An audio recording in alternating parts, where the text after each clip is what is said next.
I've been doing business with Luba for 25 years. They're dependable, trustworthy. It's just the attention to detail with our clients. Our folks have years and years of experience.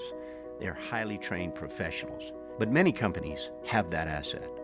What I'd like to think makes Luba a bit different is that we use those talents in a way that truly is dedicated to serving the needs of the folks who depend on us.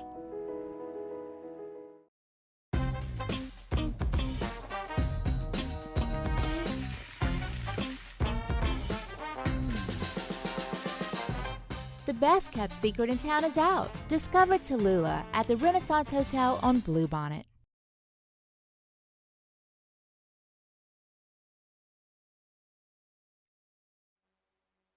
This is SportsCenter. I'm Christine Lisi. Latest NFL injury news. Raiders quarterback Jimmy Garoppolo's in concussion protocol. His availability Sunday against the Chargers in question. An MRI showed Chargers receiver Mike Williams has a torn ACL. His season's over. Saints QB Derek Carr is week to week with a sprained AC joint. Jets coach Robert Saleh sticking with quarterback Zach Wilson despite the offense's struggles since taking over for the injured Aaron Rodgers.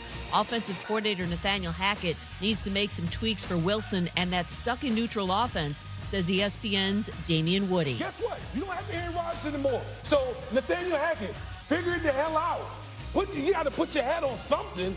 Run, like if you got to run every damn play, run it every damn play. But we still got how many more games left? Like a gazillion games left. You need to figure this thing out. Damian Woody on Get Up. NFL Week 3 caps off with a pair of Monday Night Football games. Up first, Eagles-Buccaneers, 7:15 Eastern, ABC and ESPN+. Bengals quarterback Joe Burrow questionable against the Rams with a lingering calf injury, 8:15 Eastern on ESPN and ESPN2. Hey, it's Michelle Smallman, and coming up on Tuesday, even though they lost to the Cardinals, I'll tell you why they're not the same old Cowboys this season. It's Unsportsmanlike, 6 a.m. Eastern, right here on ESPN Radio, ESPN2, and ESPNU.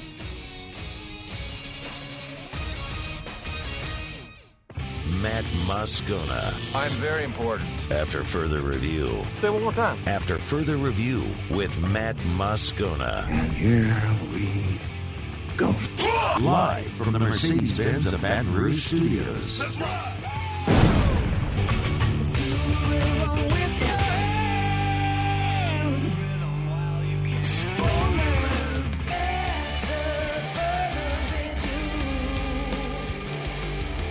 And off we go. Welcome aboard. Glad you're with us. It's AFR, presented by Relief Windows. I'm Matt. Love you, Matt. Paul O'Neill. They're chanting Paul O'Neill's name. Musso. And Mr. Toby Tomplay.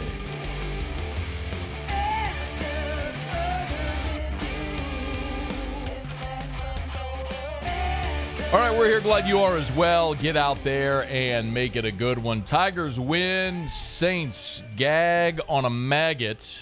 We'll get to all of it. Let us begin as we do every single day. It's time to pop the top on another edition of AFR with Bud Light. Drink easy. So LSU beats Arkansas 34-31 Saturday night in Tiger Stadium. I, for one, make this solemn vow to you that never again will I ever mention where on the calendar the LSU-Arkansas game is played. Because it doesn't matter if it's the Friday after Thanksgiving, if it's the Saturday after Bama, if it's in September, or if they play it the day after Christmas, Flag Day, Columbus Day. It don't matter because LSU is going to get Arkansas's best swing. That's just the way it is. 4 consecutive years this game has been decided by a field goal. The most recent iteration, Tigers were a 17.5-point favorite and needed to run a 5-minute offense to perfection, which they did at the end of the ball game to hold off an upset-minded Razorbacks team. But the Tigers clear that hurdle, and it's on to the next.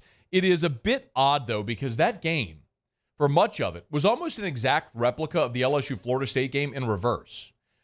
Think of it. Arkansas in the first half had 2 possessions where they got inside the 10-yard line and came away with field goals instead of touchdowns. Now, LSU against Florida State got no points, but you went to half in a 13-10 ball game thinking, man, if Arkansas was a bit more opportunistic, it could have been much bigger. And then, obviously, in the second half, Arkansas didn't get a single stop against LSU like LSU didn't get a stop against Florida State. So it was odd because it was a similar path of that game in reverse. But I think what we are learning with this LSU team is their recipe. What this team's recipe for winning is going to be when LSU dictates terms, this is how it's going to go. You have an elite offense that's going to be able to move the ball and score on darn near everybody. And you have to have an opportunistic defense against a weaker SEC.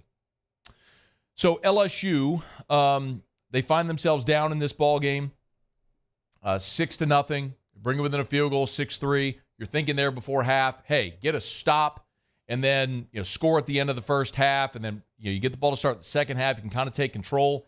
And kind of the opposite thing happened. Arkansas went to put together a nice touchdown drive. That's when they had the pass interference that was called and picked up on the review on Denver Harris. And Arkansas goes up 13-3. LSU gets the ball with 48 seconds before half, down 13-3. Boom, boom, boom. 3 plays, 49-yarder to Brian Thomas. It's 13-10. You get the ball to start the second half. Boom, boom, boom. 3 plays, 49-yarder to Brian Thomas. Again, it's 17-13 LSU. And I thought this was the biggest sequence of the ball game. This was the biggest sequence of the ball game. LSU's leading 17-13. Arkansas gets the ball, and they are moving right down the field. And they have a 4th and 2. They call a timeout. They come out with their field goal unit. They fake it.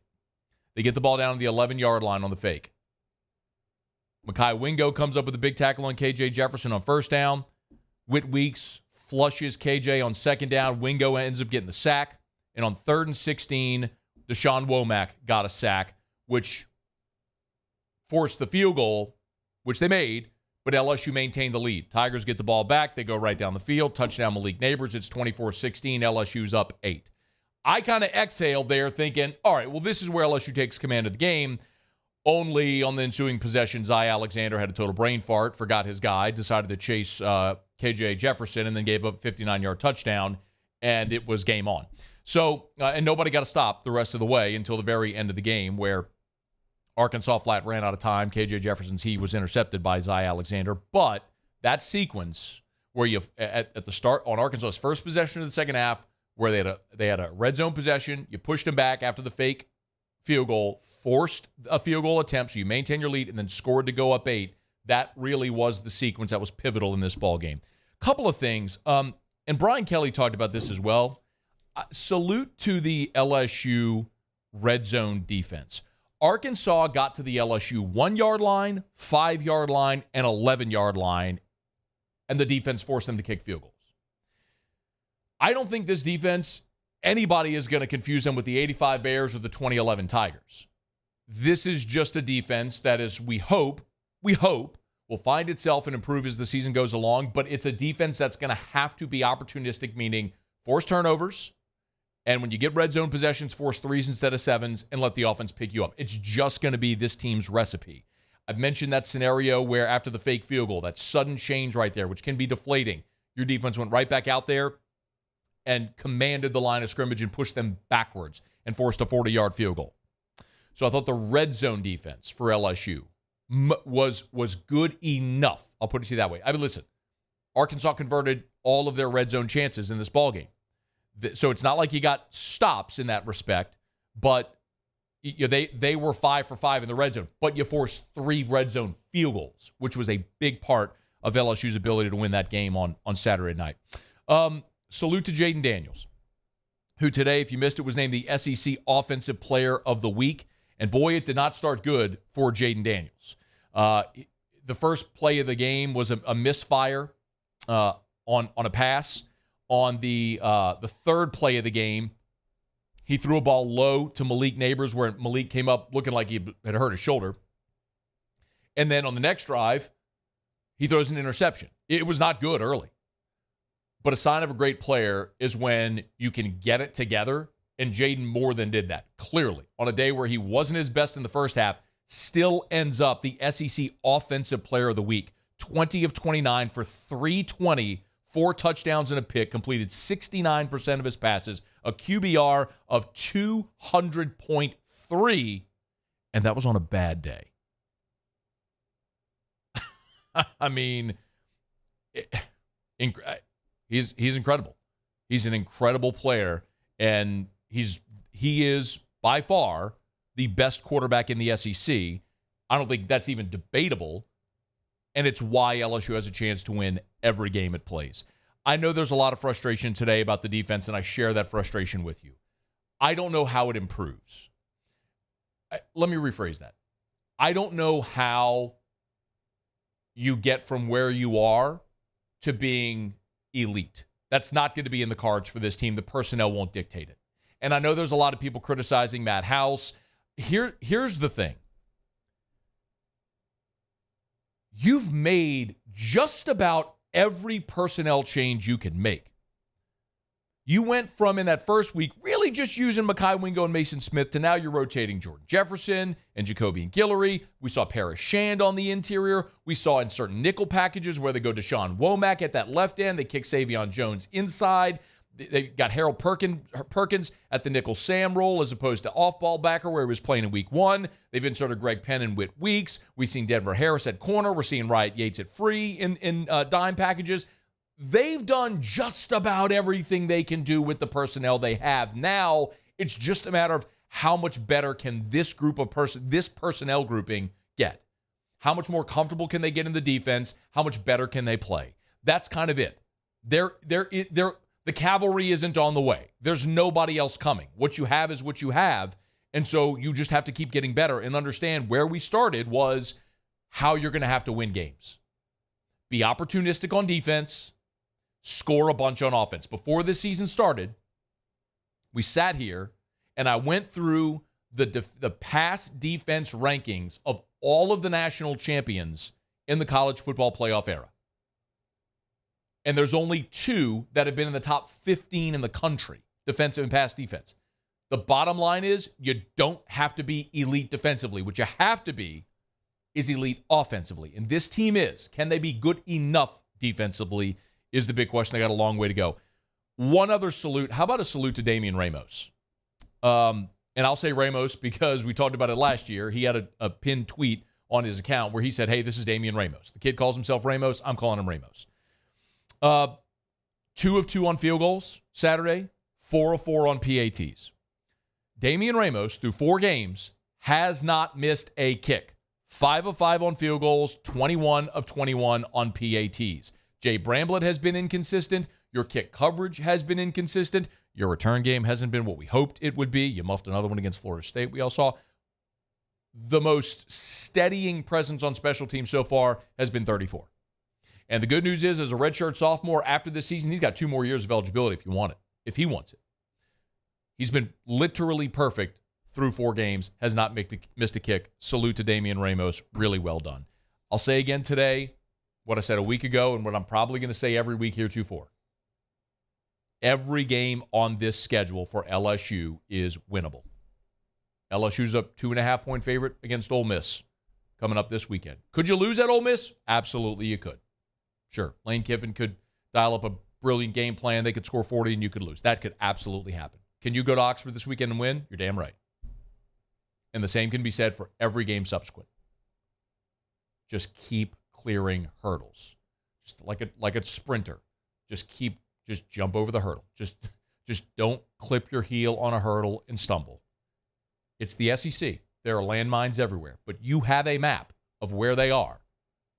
You've just got to be locked in and go out, play your best week in and week out. If you do, this team can have a lot of special, meaningful things to be playing for in November and hopefully December, January as well. Tigers get a scare, but they get past Arkansas 34-31, 2-0 in the SEC and leading the SEC West through 4 weeks.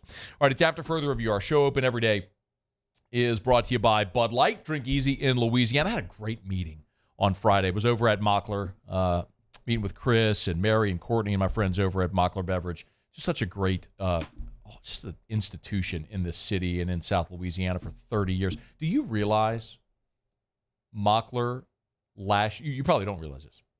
Last year, Mockler sponsored 85 golf tournaments. 85. That's more than one a week, obviously, #math.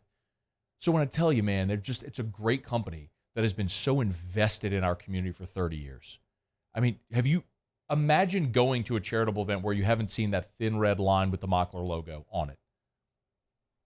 Proud to stand by and stand with my friends over at Mockler Beverage. Proud to tell you every day about Bud Light. So when you're in Tiger Stadium or in the Superdome or at Mumford Stadium this year, at your tailgate, at your home gate, whatever it may be, make sure you got a nice cold Bud Light and support people in Baton Rouge and in Louisiana and the Homa office as well have supported our communities for 3 decades.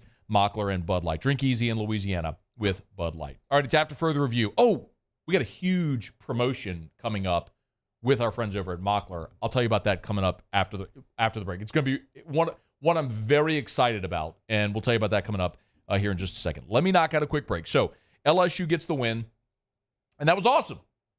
And then the Saints went and completely gagged away an otherwise fantastic weekend.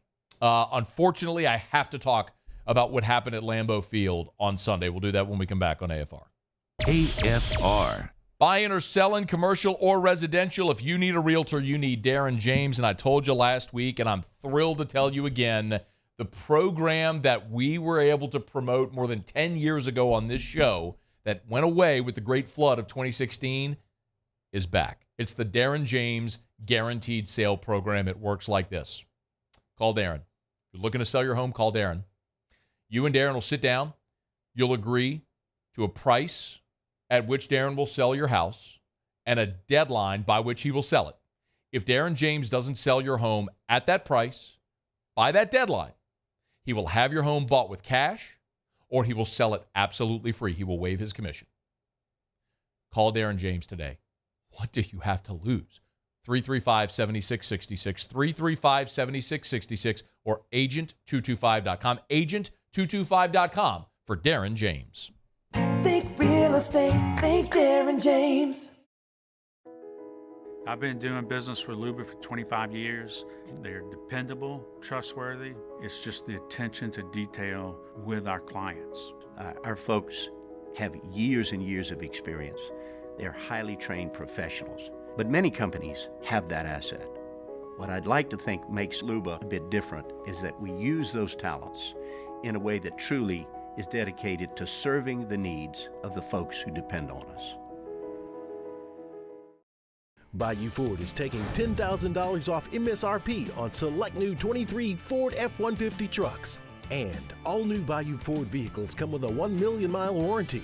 The crew at Bayou Ford is going to do right by you.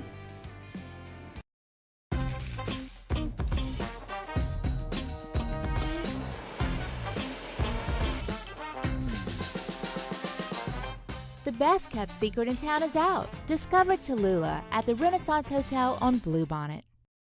The importance of doing this fortified program and offering it to people down here is, number one, the only real chance you're going to get to do this is when you put on a new roof or build new. And through companies like HUDCO, who's kind of leading the way in this thing, it's going to offer the customers a huge advantage in the insurance market and the price of their insurance. You know, we're not looking to make a fortune off fortifying. We're trying to give you a better product than our competitor at the moment. I'm trying to do something that he can. I'm trying to give you something better. So a lot of these insurance shops, you're getting a re-roof, you're only paying your deductible.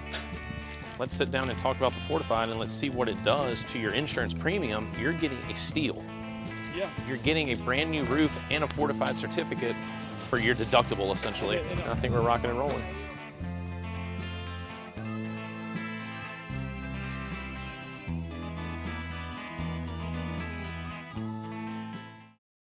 Dylan Cruz here to tell you about Six Rings Baseball and Softball Camp. If you live on the North Shore and play ball, go to Six Rings Camps with former LSU assistant coach Dan Canaveri. His knowledge is second to none, and your child will improve and have fun doing it. Camps were held at Coquille Park and Six Rings Academy in Covington with 4 sessions over the summer. Full day and morning only sessions are available from ages 7 to 13. Go to sixringsbaseball.com or call 985-206-9096. Learn the game to love the game.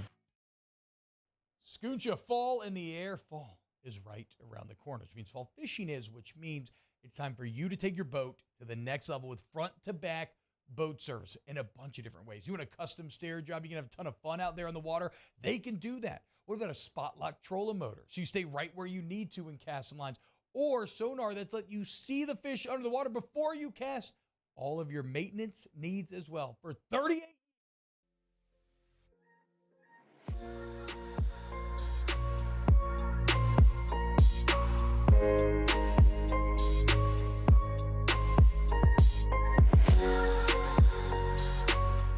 After further review with Matt Moscona, presented by Relief Windows. Windows, doors, siding. Call 288-8138 or visit reliefwindows.com.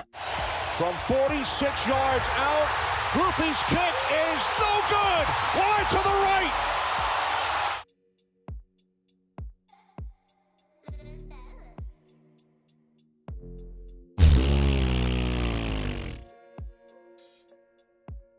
Here was the little lieutenant after the loss. Look, give the Packers credit. They made the plays they needed to make to win the game. I feel like we let one slip through our hands, and we've got to be better than that. I thought second half, too many explosives, penalties down the field, which I thought, ended up costing us in the game. So we've got to get in tomorrow. We've got to make the corrections and turn it off. I don't want to listen to him. Turn it off. Yeah, you got to be better than that, but you're not. You're not. You're never going to be. This as the sample size grows, we just know what Dennis Allen is. Inexcusable. Absolutely inexcusable loss. I thought I'd kind of calm down a little bit, but 24 hours later, I'm going to start talking about this again, and I'm going to get pissed off all over again. That is an absolutely inexcusable loss. Inexcusable in the NFL. Your defense held an opponent to 18 points in the NFL in 2023, and you lost. You led 17-0. Your defense pitched a shutout through 3 quarters, and you lost. You scored a special teams touchdown. That had not happened. You had not gotten a punt return for a touchdown since 2019. 4 years since your last punt return for a touchdown, and you lost. You won the turnover battle. You didn't turn it over, and you lost. They had 11 penalties. You had 7, and you lost. I had to go close fist that time because I was starting to hurt my palm slamming the desk. I'm probably going to break the damn thing. Winning in the NFL is hard. Every time the Saints win a close game, I always sit here every single time and I say you never apologize for how you win in the NFL. It is too hard to win in the NFL. You never apologize for how you win. And because of that, that's why when you gag, choke, blow a game the way the Saints did on Sunday, it stings that much more. I could have sat here today and been completely understanding of the Saints on a short week after playing Monday Night Football on the road and then having to go on the road to Green Bay in their home opener and just getting beaten on that day by a better team. I could have understood that happening. Look at what just happened to Dallas. Dallas, through 2 weeks, a lot of people thought was the best team in the NFL. They went on the road and lost to Josh Dobbs. Some coach at Arizona, whose name I don't even remember right now, got the first win of his career. Congrats, here's to many, many more. It happens, it's the NFL. But when you snatch defeat from the jaws of victory in this league, that's inexcusable, especially when it went down the way that it did. And the really disappointing part of this, the concerning part of this, the part why it's twisting in my organs, is because this ain't new. It's happened the last 2 years. Remember 2021? The Saints are leading at home by 11 against the Giants. Danny Dimes before he even went to the playoffs. You're up 11 with 8 minutes to go in that ball game. They force overtime and you lose. You miss the playoffs by 1 game. You don't think that one would have mattered? Last year, you're on the road at Tampa. You're throttling them through 3 quarters. Sound familiar? You're up 13 with just over 2 minutes to play. And you lose. Oh, by the way, How many games did the Saints lose the division by last year? Oh, 1, right. You don't think the same damn thing's going to happen?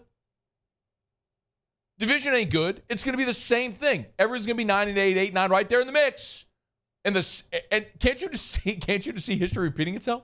It's going to be the same thing again this year. I mean, I'll give you some reaction. What is wrong with this microphone? What is wrong with this freaking microphone? I'm pissed at everything right now. The offensive line is horrendous. We all know that. Let's just start there. You allow 4 sacks, 5 TFLs, 6 quarterback hits. You get 6 passes defended, and you got your starting quarterback hurt. As if that wasn't the most obvious thing that was going to happen as a result of that mass unit up front in front of your quarterback. What a freaking embarrassment. You made Ryan Ramczyk the highest paid right tackle in football. At one point, he was worthy. Not no more. I don't know what's happened to him. Trevor Penning, first-round pick, joke. You have to give him help on every play. Can't block anybody. Eric McCoy, your starting center, might have been your best guy yesterday, and that ain't saying much. Cesar Ruiz goes out, former first-round pick. He gets a concussion. Sincerely hope he's okay. You move Hurst to right, you move Pete into left. Another former first-round pick. A former first-round pick who's basically your jumbo tight end. Tackle eligible. All the draft capital, all the resources you have invested in that offensive line to be this bad, 11, I mean, it is unconscionable how bad this unit is considering the resources you have invested in them. I know a lot of people are going to want to blame Jameis. You can't put this on Jameis Winston. Was he great? No, because he's not a great quarterback. He's serviceable. He's purged a lot. I had people, they'd been better off with Andy Dalton. No, they're not. I went and looked it up. Andy Dalton played 14 games in New Orleans, had 9 picks. Jameis, as of yet, before yesterday, had 14 games played in New Orleans, 8 picks. Now it's 15 games for Jameis played in New Orleans, 8 picks. He's purged the bad decision-making out of him for the most part. He's just not a dynamic player. Okay, fine. Maybe he'll go be a great backup and a guy that you can hand the ball, hand the starting the keys to the car, be your starter in a pinch when you need it like you do right now, and he can be serviceable. He ain't getting you to Super Bowl, but neither is Derek Carr. Derek Carr yesterday, 13 of 18 for 103 and a touchdown. He got hurt on the first offensive series of the second half. Jameis Winston, 10 of 16 for 101. Actually, Jameis had a higher yards per attempt average than Derek Carr did. Carr threw for 103, Jameis threw for 101. It's a wash. They're the same guy in this offense. And the reality is, when you had Derek Carr, you scored 10 freaking points. Your home opener against Tennessee with Derek Carr, you scored 16. Last week on the road against Carolina, you scored 20. Your offense with Derek Carr on Sunday, 10. I hope he's okay, sincerely. So I'm glad to hear that it's just a sprained AC joint. He's going to be out for a little while. You're better with him. You're obviously better with him. I'm glad it's not a break. It's not anything more serious. Like, there's a human element of this that I'm very serious about. I hope he's okay. Cesar Ruiz with a concussion, I hope it's okay. But it's insanely frustrating to sit there and watch what transpired because we can all see it. We can all see it. You're watching this sieve of an offensive line have no running game, no ability to protect. You're using backs and tight ends to chip because your 5 can't protect anybody. And even with help, they're still not protecting anybody. And you got your quarterback hurt. And Blake Grupe, you got to make that kick, kid. He knows it. We all know it. I just have to say it. I mean, despite everything that happened, if he makes that kick, yeah, you got to give Green Bay the ball with a minute left, and maybe they go down and put together a drive and get a game-winning kick, and they win it anyway. Maybe not. But Blake Grupe, you got to make the kick. Blake Grupe and Lou Hedley, the 2 special teamers that this coaching staff decided to go with, instead of Lutz and Gillikin, that ain't looking so hot right now. It's looking like this coaching staff whiffed the same way they did on giving Cesar Ruiz the contract they did and drafting Trevor Penning. Like, look at what they are. It's what you are. You want optimism? Here you go. I got a few things for you. I got a few reasons for optimism, okay? Just so you can't accuse me of just being a total pessimist today. Although there's not really much reason for optimism, I'll give you a few things. Number 1, Alvin Kamara returns this week. Your offensive line is so bad, you can't run the football. So how in the world are you going to generate any kind of offense in the short intermediate area? Kamara's great in the screen game. Kamara's back. Maybe you can get something going with screens and AK, which you haven't been able to get going so far. Unbelievable. Saints 22 carries yesterday for 77 yards. Kamara's coming back. You got a manageable schedule. That's another thing that we've talked about for a while now. Next week, you're home against Tampa Bay. Tampa's tonight. So the same disadvantage you had going to Green Bay on a short week, now Tampa's going to have. Tampa's at home, but they're going to be on a short week traveling after Monday Night Football. The Saints had to travel after Monday Night Football last week. That's one thing. You got to go to New England. At Houston, C.J. Stroud all of a sudden looks really good. You're home on a short week Thursday against Jacksonville, but at least that's at home. You got to go to Indy, and you get Chicago, who's probably the worst team in the league. So you got a manageable schedule. Another positive, Derek Carr's injury isn't season ending. That's good to know. At least you're going to get him back at some point, hopefully sooner than later. But you know what the greatest indictment? The greatest indictment on Dennis Allen, Pete Carmichael, this whole thing that's happening right now? I think it was Rod Walker who tweeted this. Hat tip to Rod Walker. Saints have this incredible streak going right now. 11 consecutive games. 11 consecutive games where the Saints have not allowed more than 20 points. It's actually pretty amazing. 11 consecutive games without allowing more than 20 points.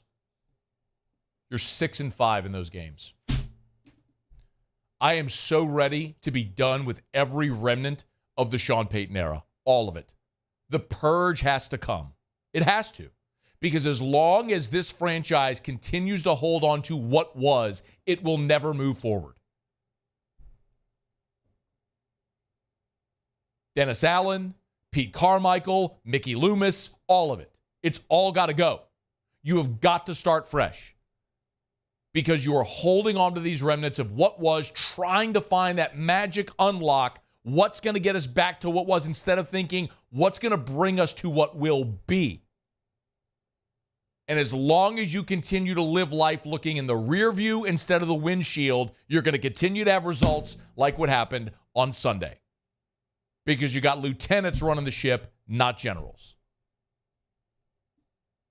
18-7. 17-0 in the fourth quarter. And you lose. Ugh. Thanks for ruining my Sunday, you jerks.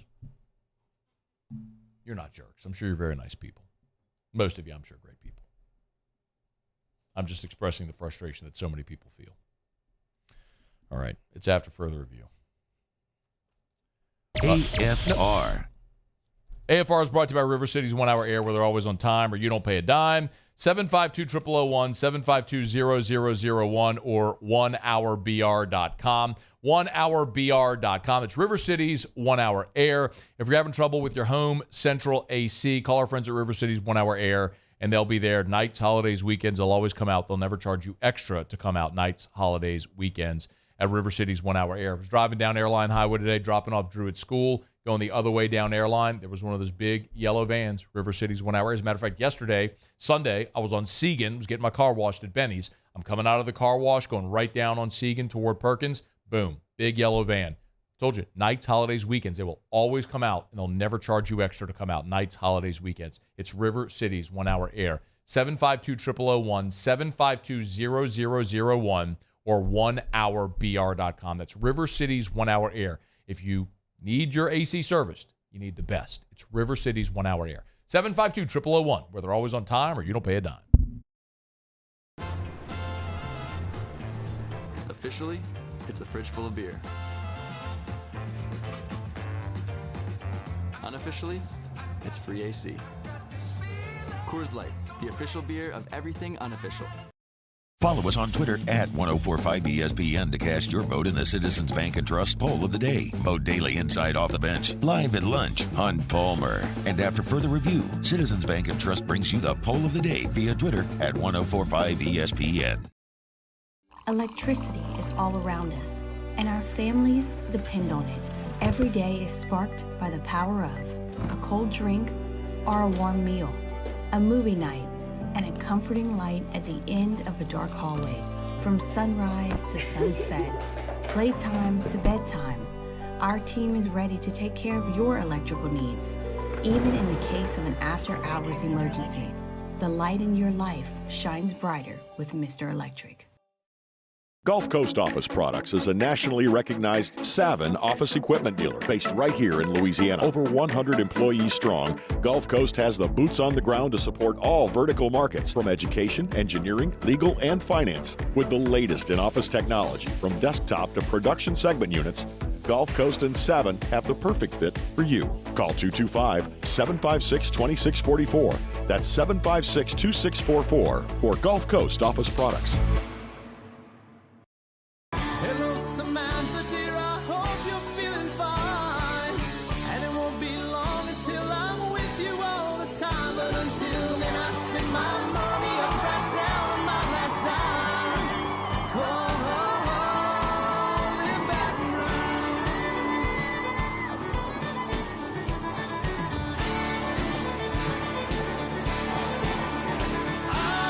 Operator, what you put me on through? Gotta send my love down to I've been doing business with Luba for 25 years. They're dependable, trustworthy. It's just the attention to detail with our clients. Our folks have years and years of experience. They're highly trained professionals. But many companies have that asset. What I'd like to think makes Luba a bit different is that we use those talents in a way that truly is dedicated to serving the needs of the folks who depend on us.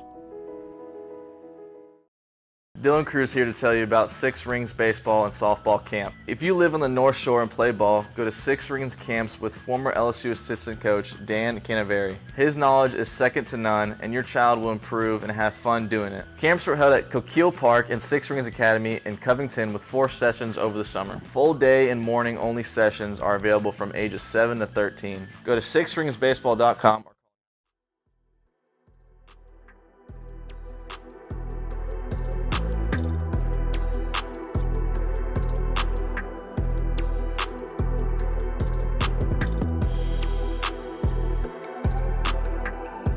After further review with Matt Moscona, presented by Relief Windows. Windows, doors, siding. Call 288-8138 or visit reliefwindows.com.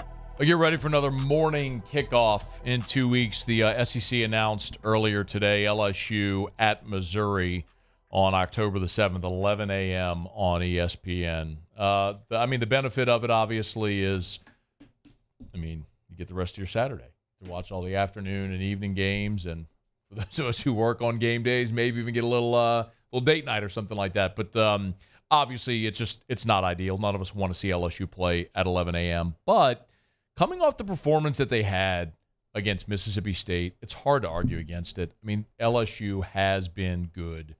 They've been good in those kickoffs largely throughout their history. I know. I'm going to go find this tweet. I know. Todd Politz, after the LSU-Mississippi State game, tweeted, here it is. So Todd Politz over at LSU Athletics and Sports Information there tweeted, this was after LSU beat Mississippi State, said, no one yearns for morning football in the Southeast, but it's not for a lack of success by LSU. LSU in 11 a.m. kickoff since 2004, 17-2 overall, 10-1 on the road, 4-1 versus ranked opponents. And in that 11 a.m. kickoff against Mississippi State since 1956, 9-0. They've never lost. Now, that was after the Mississippi State game. So Tigers do it again. Now, I'll remind you, though, that LSU played in Columbia once. We all remember the game. They played in the COVID year. That was the game where Miles Brennan got hurt. He got hit at the goal line and hurt. It was offensive fireworks that whole game, and LSU got stuffed on a goal line stand and lost the 11 a.m. game there at Missouri back in 2020 in the COVID year. But different LSU team going up there, but a Missouri team right now that's undefeated, they're ranked, and a week between LSU and Missouri tangling in Como on October the 7th at 11 a.m. LSU, of course, this week has Ole Miss on the road, where Tigers are a 2.5 point favorite. Missouri is at Vanderbilt this weekend. So Missouri's on the road, but it's a relative layup against Vandy. All right, it's after further review. We'll go around the SEC in just a quick second. I want to remind you about Mold Zero. I tell you all the time, you can always, if you forget the name or forget one of our sponsors that you hear me mention, you can always message me. I got a Facebook messenger request from James. Last name starts with a C. I won't put his name out there if he doesn't want me to. But James sent me a message. It was Sunday at 12:29 p.m. He said, Matt, what's the name of the mold remediation company you mentioned on your show? So I sent him the link. It's Mold Zero. Mold-0USA.com is the website. Mold-0USA.com. Kill mold, remove odor, dozens of other harmful pathogens. It's a patented non-toxic dry fog treatment. So patented, nobody else can do it. It's non-toxic, completely safe for your pets, your family, your plants, everything. And it's a dry fog. So you don't have to take anything out of your home when they come in to spray. It's a dry fog. They'll just fog it, and it'll get in every nook and cranny, kill all the pathogens, mold, spores, bacteria, all of it. And then you're back in your home, your office, free and clear. Mold Zero, mold-0USA.com, mold-0USA.com. All right, it's after further review. Do it every day about this time. Let's go around the SEC. Around the SEC, presented by Gulf Coast Office Products, excellence in imaging solutions. The Georgia Bulldogs. Kirby Smart has established a new SEC record for most victories through first 100 career games coached. Bulldogs beat UAB on Saturday, so Kirby is 85-15 now in his 8th season. The mark was held by Nick Saban, who was 84-16. So Kirby beat Nick by a game. For whatever it's worth, Steve Spurrier had 83 wins, as did Philip Fulmer, 83 wins through his first 100 games. Bear Bryant had 81 wins through his first 100 games. The Tennessee Volunteers. Josh Heupel expects quarterback Joe Milton to play this weekend against South Carolina, despite suffering the left knee injury against UTSA. Vols play South Carolina Saturday at Neyland. Tennessee does not have an experienced backup. Their only other scholarship quarterback on the roster is 5-star freshman Nico Iamalave. I don't know if I'm saying it right. I think I am. Other than that, they've got 2 walk-ons in Gaston Moore and Navy Schuler. Paging Sharif Ishaq. Need a ruling on Navy Schuler. The Ole Miss Rebels. Ole Miss offense took a blow when they lost Trey Harris in the first half of the game against Tulane with a knee injury. Well, now we know why he's missed the past couple of weeks. Trey Harris had knee surgery after the Tulane game. He was dressed and got in for a few snaps against Bama, but didn't play much. Kivin's hopeful he'll be able to do more this week with LSU coming in. Harris, for whatever it's worth, has 5 touchdowns on just 8 catches in his first season there in Oxford. The Auburn Tigers. Auburn had a lot of injuries Saturday against Texas A&M. Sophomore running back Damari Alston took a helmet on the right arm. He went to the locker room, came back with his arm in a sling. Hugh Freeze said Damari will be out for a period of time. Donovan Kaufman injured his ankle. He had been out the previous 2 weeks with a concussion. And safety Zion Puckett had a shoulder injury. Hugh Freeze said all of them are day-to-day. The Kentucky Wildcats. And Kentucky got a commitment from linebacker Devin Smith, 6'1", 220-pounder. Picked Kentucky over LSU, Alabama, Auburn, South Carolina. That was his final 5. He's the number 52 linebacker in the country, the 4th commitment from the state of Georgia. Okay, there you have it. That is Around the SEC, presented by Gulf Coast Office Products. Shout out to our guy Trey Beal and our friends Gulf Coast Office Products online at gcopnet.com, gcopnet.com for Gulf Coast Office Products. Face-to-face sales, service after the sale. That's what you get at Gulf Coast Office Products, the official office equipment provider of the LSU Tigers, the New Orleans Saints, New Orleans Pelicans, ULL Raging Cajuns, and the minor league hockey team coming back to Baton Rouge, the Baton Rouge Zydeco. Great supporters of all the home teams. It's Gulf Coast Office Products. All right, it's after further review. We'll knock out our final break here of hour number 1. Peter Burns of the SEC Network in 17 minutes from right now. We'll talk a little college football with Pete. And, man, we got a lot to get to. Can the Saints win with Jameis? We'll get to that in the next hour. Straight up 5 o'clock. So straight up to start hour number 3. I really want to dive into whether or not this LSU defense can improve. So if you have to leave, come back. Or if you have to leave, just mark it down for our on-demand or on YouTube. Start of hour number 3, I'm going to do a deep dive into whether or not this LSU defense can realistically improve, and if so, how much. We'll get into that to start hour number 3. Okay, it's after further review. Quick break. When we come back, Muse, Paulie, and I will run through our what we learned from the weekend of football that is just, or that will actually wrap up tonight with Monday Night Football, but we'll do our what we learned when we come back at AFR. AFR.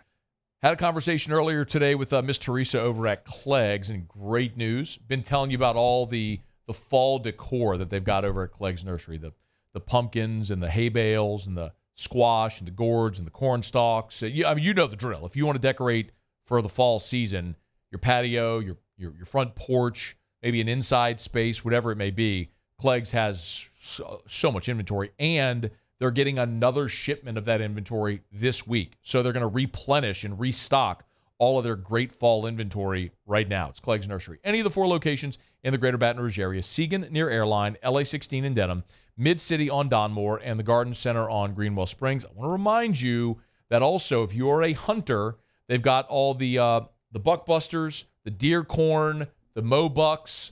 So if you are getting ready for deer season, Clegg's has got you covered as well at any of the 4 locations. So buy local, shop local, tell them Matt sent you to Clegg's Nursery. Bayou Chrysler Dodge Jeep Ram has $12,000 off MSRP or 2.9% for 72 months on all new 23 Ram 1500 trucks in stock. All with Bayou's 1 million mile warranty.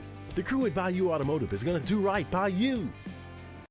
The world's leaders in obesity research, obesity medicine, and obesity science are right here. We're doing something that no one's ever done, or trying to answer a question that no one's ever asked before. Pennington is a real jewel when it comes to research. We are finding the solutions to the world's worst chronic disease, which is obesity. Louisiana needs Pennington Biomedical.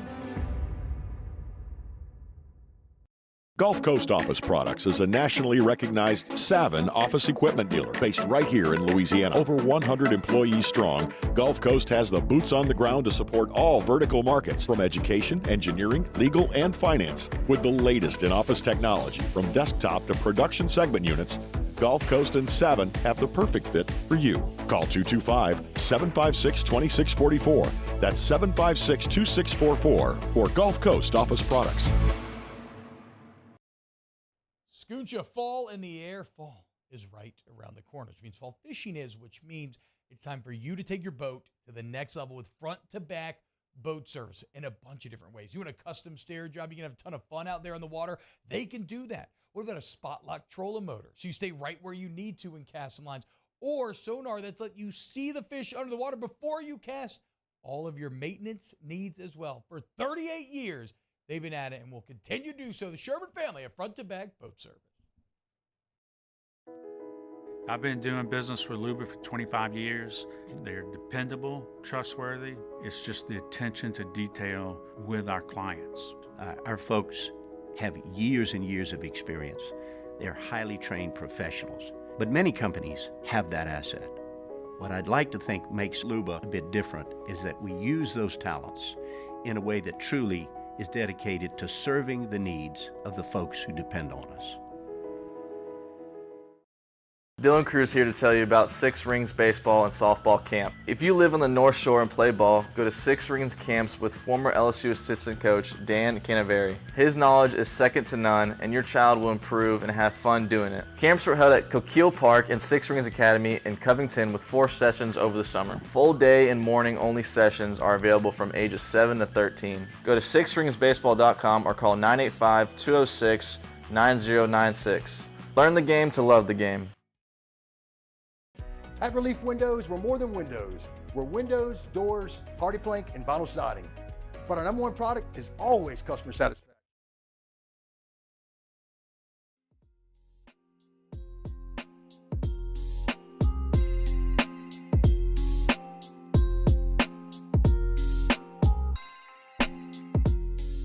After further review with Matt Moscona, presented by Relief Windows. Windows, doors, siding. Call 288-8138 or visit reliefwindows.com. I know that you said it's embarrassing, but this has kind of been a historic game. I'm aware. third time a team has scored 70 points over 7. What's the question? I mean, What's the how do question? you feel about it being I just finished telling you. historically embarrassing? Next question. There he is. Sean Payton, not happy about giving up 70. Don't blame him. You think he wishes he was just on a beach in Malibu right now, getting ready for another week of Fox NFL Sunday? You think? Or do you think he wishes you think he's good being where he is? I think he wishes he was on that beach, and when he was on that beach, he'd probably be waiting for Brandon Staley to get fired too. Go coach Justin Herbert in his prime. But That'd be way better. Way better. Let Russ cook, Matt. Yeah. I had Denver as a playoff team. They were one of my wildcard teams this year. Not looking like that's a great prognostication at this point. Probably not. No, probably not. Probably not. I mean, look, it's a long season. 0-3 is a tough place to come back from. Tough to dig out of that. It's tough hole. Tough to dig out of that. Tough hole. I did have Miami win in the East. You did. So I did have that. That's one thing I've going with. That looks pretty good. Long way to go. It's only week 3. Big one this weekend, man. Miami, Buffalo. Big one. On the road for the Dolphins. It's good. It's good. Who does Denver have this week? I mean, does it really matter? But I mean, that's a great question. I'll look it up. Look it up. I don't actually Look know. it up. I want you to look it up. I actually don't know who they have. Okay. Well, Sean, if you can't get that one, my man, if you can't beat the Bears, I don't know what to tell you. He's gonna break through. He's gonna break. Are we sure? He's gonna break through. He's got to. You don't have to. Yes. Oh, come on. Like I would love to see a stat of like worst losses in an NFL season and then what a team did the following week, because there is a degree of pride where everyone is a pro, and when you get beat like that, it's just like you better lock in because it's still your job. Like anybody can be replaced. So that's a bit of a shaking wake up call. They were close the first 2 weeks. They were close in both their first 2 games. And then they just got run last week. I mean, they blew a big lead week 1. And last week, they damn near pulled off the comeback. They hit the Hail Mary, missed 2-point conversion. They were right there. And then they got to break through on Sunday. All right, it's after further review. All right, let's see what we learned. We watched. Now let's review. All right, so every Thursday, Muse, Paulie, and I tell you 3 things we're watching on the football weekend, so it doesn't go unaddressed. We always come back here and tell you how those things went. Muse, hit it. Oh, yeah, I was watching Auburn's SEC opener. They were on the road in College Station, and, man, it wasn't good. Auburn has no quarterback. And if they're going to go in a direction, I'd probably go Robbie Ashford. He's just much more dynamic than Peyton Thorne, who was missing wide-open receivers, and they couldn't run the ball at all. For what it's worth, A&M, not great offensively in that game either until Max Johnson went in. We'll have more on that later, though. But Auburn will be an uphill climb. Paulie. I was watching Florida State Clemson. Florida State finally got the monkey off their back. They beat Clemson in overtime. Keon Coleman with a good 24-yard touchdown reception. Clemson had a chance to take the lead in the fourth quarter, but their kicker, who was a graduate student who left, came back, ended up missing the 29-yard field goal. As a Clemson money line bet tour, I was watching it not happen. Iowa's offense, following it all year, not much to say here because they got shut out at Penn State. So they've scored 85 points now through 4 weeks. The average is down to 21.5. Remember, they got to hit 25 per game for old boy to keep his job. So not looking good after this weekend. He blew all the wiggle room that he had.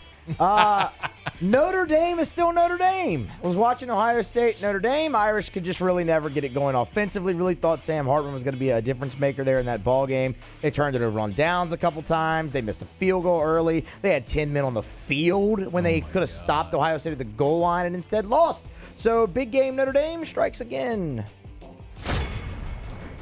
We're looking at Bama Ole Miss, and one of the things that I'd mentioned on Thursday was that I watched Ole Miss's offensive line get ragdolled by Tulane. Against Bama, Ole Miss ran for 56 yards, allowed 5 sacks and 10 TFLs. Bama survives another week, 24-10. But how is that Ole Miss offensive line going to fare against the LSU defensive front seven coming in this week? Foreshadowing.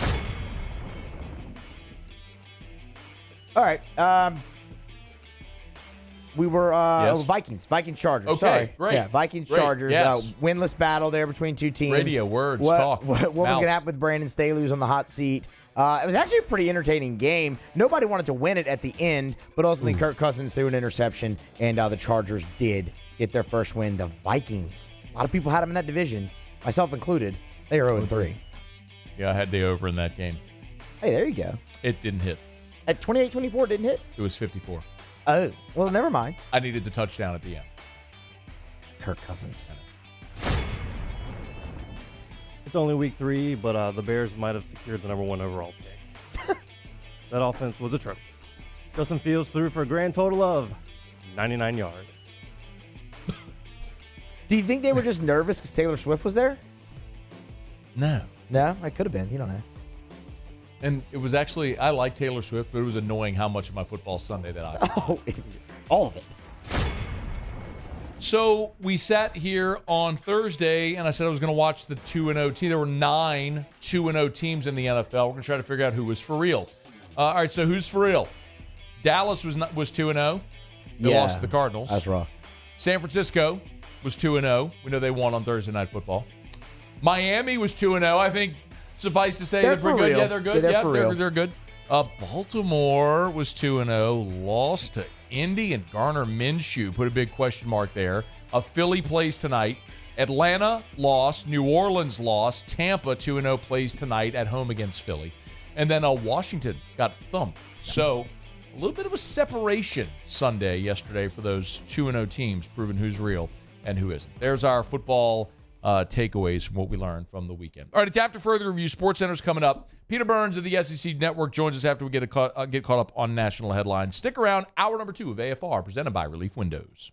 AFR. Love telling you about Traction. TractionSports.com. TractionSports.com. Traction, where champions are made. Of course, yes, over at Traction, I tell you every day, your son or daughter can get world-class training at a world-class facility right here in Baton Rouge where professional athletes go to train, but also I want to remind you about Traction Elite Physical Therapy. So, same complex right there on Burbank. When you park in that parking lot on Burbank, and there's the breezeway. On the left is the gym and the workout facility. On the right is Traction Elite Physical Therapy. So, if you are a weekend warrior, maybe you're an ancient athlete, so you like to golf or swim or run or bike, whatever it may be, and you have any type of injury that can keep you from your active lifestyle, Traction Elite Physical Therapy can help you get back in the game. You choose where you go for your physical therapy, and the staff at Traction Elite Physical Therapy can help get you back in the game. Traction, where champions are made. Relentless reporting gets results. I'm never going to stop until we get the answers you need. Uncovering more as the powerful try to cover things up. What happens in the dark will always come to light. Founding new principles and practices for the state of Louisiana. Chief Investigative Reporter Chris Nakamoto. Chris Nakamoto and the Investigative Unit. Recipients of Columbia University's prestigious DuPont Award. Gulf Coast Bank and Trust is giving our customers the power to bank anywhere, anytime during this challenging event. And we're right there with you. Our mobile banking app is a smart way to manage your money and time. Gulf Coast Bank and Trust, the bank that cares about you. There it is, the extra mile. On the border of expected and extraordinary for those willing to go further.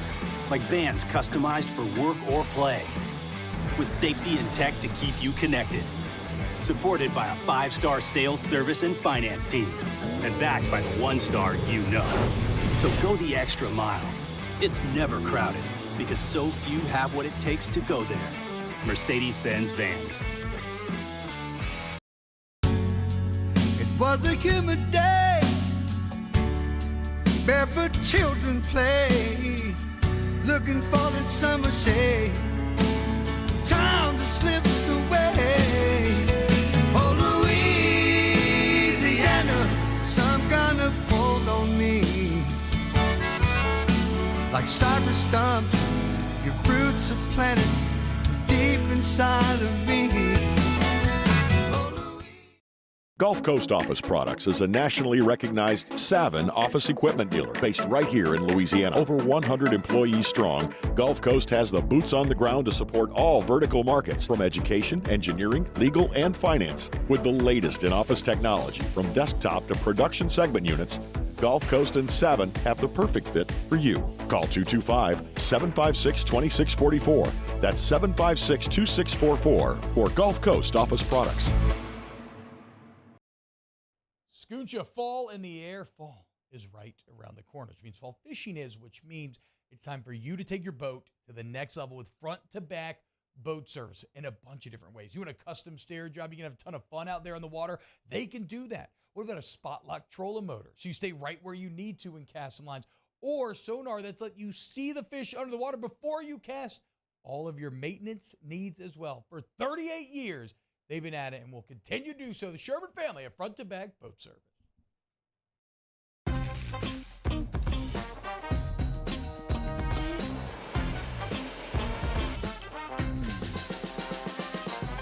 The best kept secret in town is out. Discover Tallulah at the Renaissance Hotel on Bluebonnet.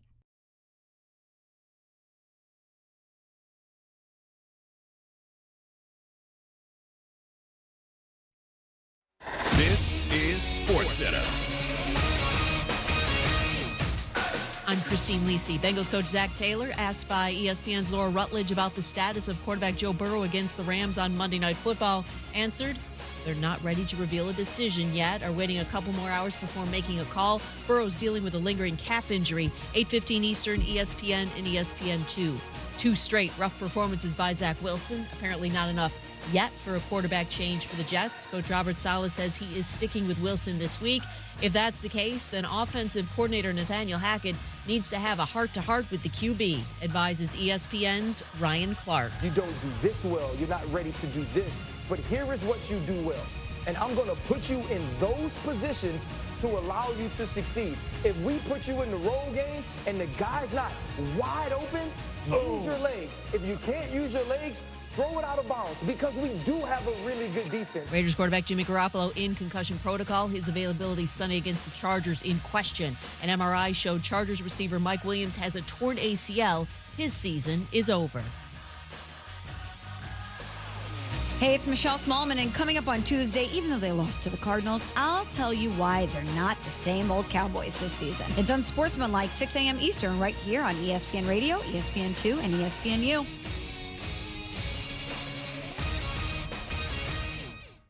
Matt Moscona. I'm very important. After further review. Say one more time. After further review with Matt Moscona. And here we go.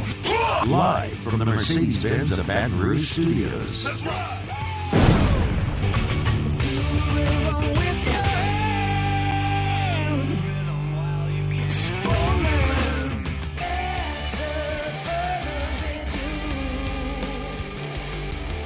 Hour 2, off we go. Welcome aboard. Glad you're with us. AFR presented by Relief Windows. I'm Matt. This is Shaq O'Neal, and I hate Matt. Paul O'Neal. They're chanting Paul O'Neal's name. Yes, sir. And Mr. Toby Tomplay.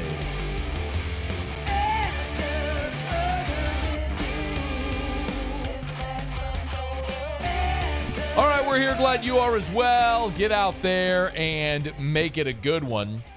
Do you have an Apple Watch? Either of you have an Apple Watch? Apple Watch? No Apple Watch? No Apple Watch. Paul, no Apple Watch? You have an Apple Watch? No. Okay. Well, whenever you have an Apple Watch, you have like an activity function on it. And so it marks like your movement, your exercise, and your standing, like 3 activity goals for the day. And when you hit all 3 of them, there's like this big explosive, colorful, like notification that you hit them all. I just hit them all at 4 o'clock. It's just, it's an oddly gratifying thing. Well, that's the benefit of getting up at 5 a.m. to go work out now, which I'm doing. I hate, by the way. Yeah, sounds terrible. Not gonna lie. That sounds awful. But you know what's worse? What happened to me last football season? I gained 40 pounds last. That's not good either. Yeah, I got up to 248. It was the heaviest I've been in, like, literally in my life. And I was like, I'm not doing that again this football season. So I'm trying to curtail it. Peter Burns, SEC Network, on Twitter at Peter Burns ESPN. Good enough to join. PB, are you an Apple Watch guy? I am, and here's the deal. Last year, I noticed you were gaining weight, but it was just your face was fat. It wasn't really the rest of the body. It was the rest of my body too. Yeah, it was. Yeah, I mean, I'm sure it was. All I saw was your face, and it did look fat. But I'm glad that you did it. In fact, I just got back from the gym, and I just hit my weekly summary. It said I actually the whole little circles went around. So yes, I'm in a good spot today. Isn't that oddly gratifying when all the little circles spin and it goes? I'm not alone in that. Yeah, I mean, you like when you get the little notification, you see all the circles spin. Yeah, it's fine. I mean, it's good, right? My favorite story, though, remember Jane Slater, who used to work at Longhorn Network, and now she covers the Dallas Cowboys. Like, we've been friends for the longest time. And she told me the story about how she was dating a guy one time, and they were always doing, like, all these activities together, so they would kind of compete with each other. And one day he completed his circles around 2 a.m. when they were not together. So I think she kind of put two and two together, like maybe he's doing some late night working out. And little cardio. Yeah, they're now separated. No doubt. Shout out to 2 a.m. workouts. So, which SEC team this weekend was oddly gratifying, like closing all the rings on the Iowa? I mean, if you're just talking from an SEC standpoint, just the death taxes in Alabama beating Ole Miss down, all right? And just, I mean, as much as Lane bumps his gums on social media and makes it all about him, once again, Alabama doesn't give a rat's you-know-what. And the beatdown that they put on them in the second half at least has Alabama fans thinking that they have a chance to win the West, and that sure as hell wasn't the case the last 2 weeks. I know, man. Do you think is it as cut and dried as, well, it's LSU, Bama, and that game's in Tuscaloosa, and that's the West? Or is there another dynamic here that I'm missing? I mean, I don't believe Ole Miss is going to be in the mix after this upcoming weekend. But here's the deal. I'm actually more afraid of A&M than I am of Alabama right now. Because in my mind, what's going to talk me off this ledge is that I'm desperately worried about a team that has a really good passing attack. Like, that was a bad mismatch for LSU this weekend with the length of those wide receivers. Now, it helped that they were as wide open as anybody's business, and KJ Jefferson's good. But I'm actually more worried about the passing game and the playmakers for Texas A&M than I am the passing attack of Jalen Milroe and what the Tide have had so far. I agree with you, but I also watched A&M go to Miami and allow the Hurricanes to score 48 on them, and Tyler Van Dyke threw for 374 and 5 touchdowns. Like, agreed. I don't think A&M is stopping LSU's offense. No, I mean, again, it may be one of those, hey, whoever has the ball last type situations. I mean, I go back and look at this week in the game. I never felt like people were like, oh, I bet you're really worried what happened with LSU and Arkansas. I'm not buying into it. I'm like, I know it was a close game. Hell, I know it was a last-second field goal, which, by the way, Pittman should have let him score, but that's a different story. Right? But I never felt like Arkansas was going to win that game. And maybe that's my Homer Port Allen 225, mind speaking. But did you ever get that feeling like, uh-oh, this is really trouble zone here? No, and the reason is, while the first half was uncomfortable, LSU scoring right before halftime to make it 3, and then scoring in 3 plays to take the lead to start the second half, when the leverage shifted there, I at that point, I just figured it was elementary. It was just how it was going to go. Now, the tense moment came when they tied it at 31, and there was 5 minutes to go. It was like, hey, you got to go into your 4-minute offense here, bleed this clock, score, and win the game, and don't let them get the ball back. Because if you go 3 and out right here, then it's nervous. But first play, PB, 36 yards to Malik Neighbors, and LSU's inside the 40, and you're like, okay, well, they'll just run the ball a few times, bleed the clock and win it. So, no, I can't say that there was a moment where I was really nervous about them losing the game. It was uncomfortable, but nervous about losing, I don't think I got to that point.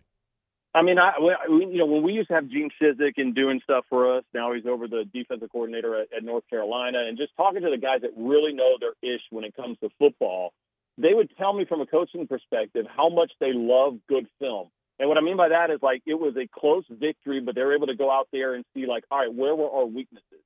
And that's kind of what happened against FSU. We found out what the weaknesses were. And to a certain extent, like, there are still issues in that secondary that Matt House has to figure out before you face, before you face Ole Miss coming up this weekend. Again, it's probably the best case scenario because you win, you control your own fate, but at least now you know where the trouble marks are instead of it being masked at some point, and then somebody delivers a knockout blow to you. LSU, I'll talk about this weekend here in a second, but LSU is going to go to Missouri in 2 weeks. Missouri's 4-0, quietly and ranked.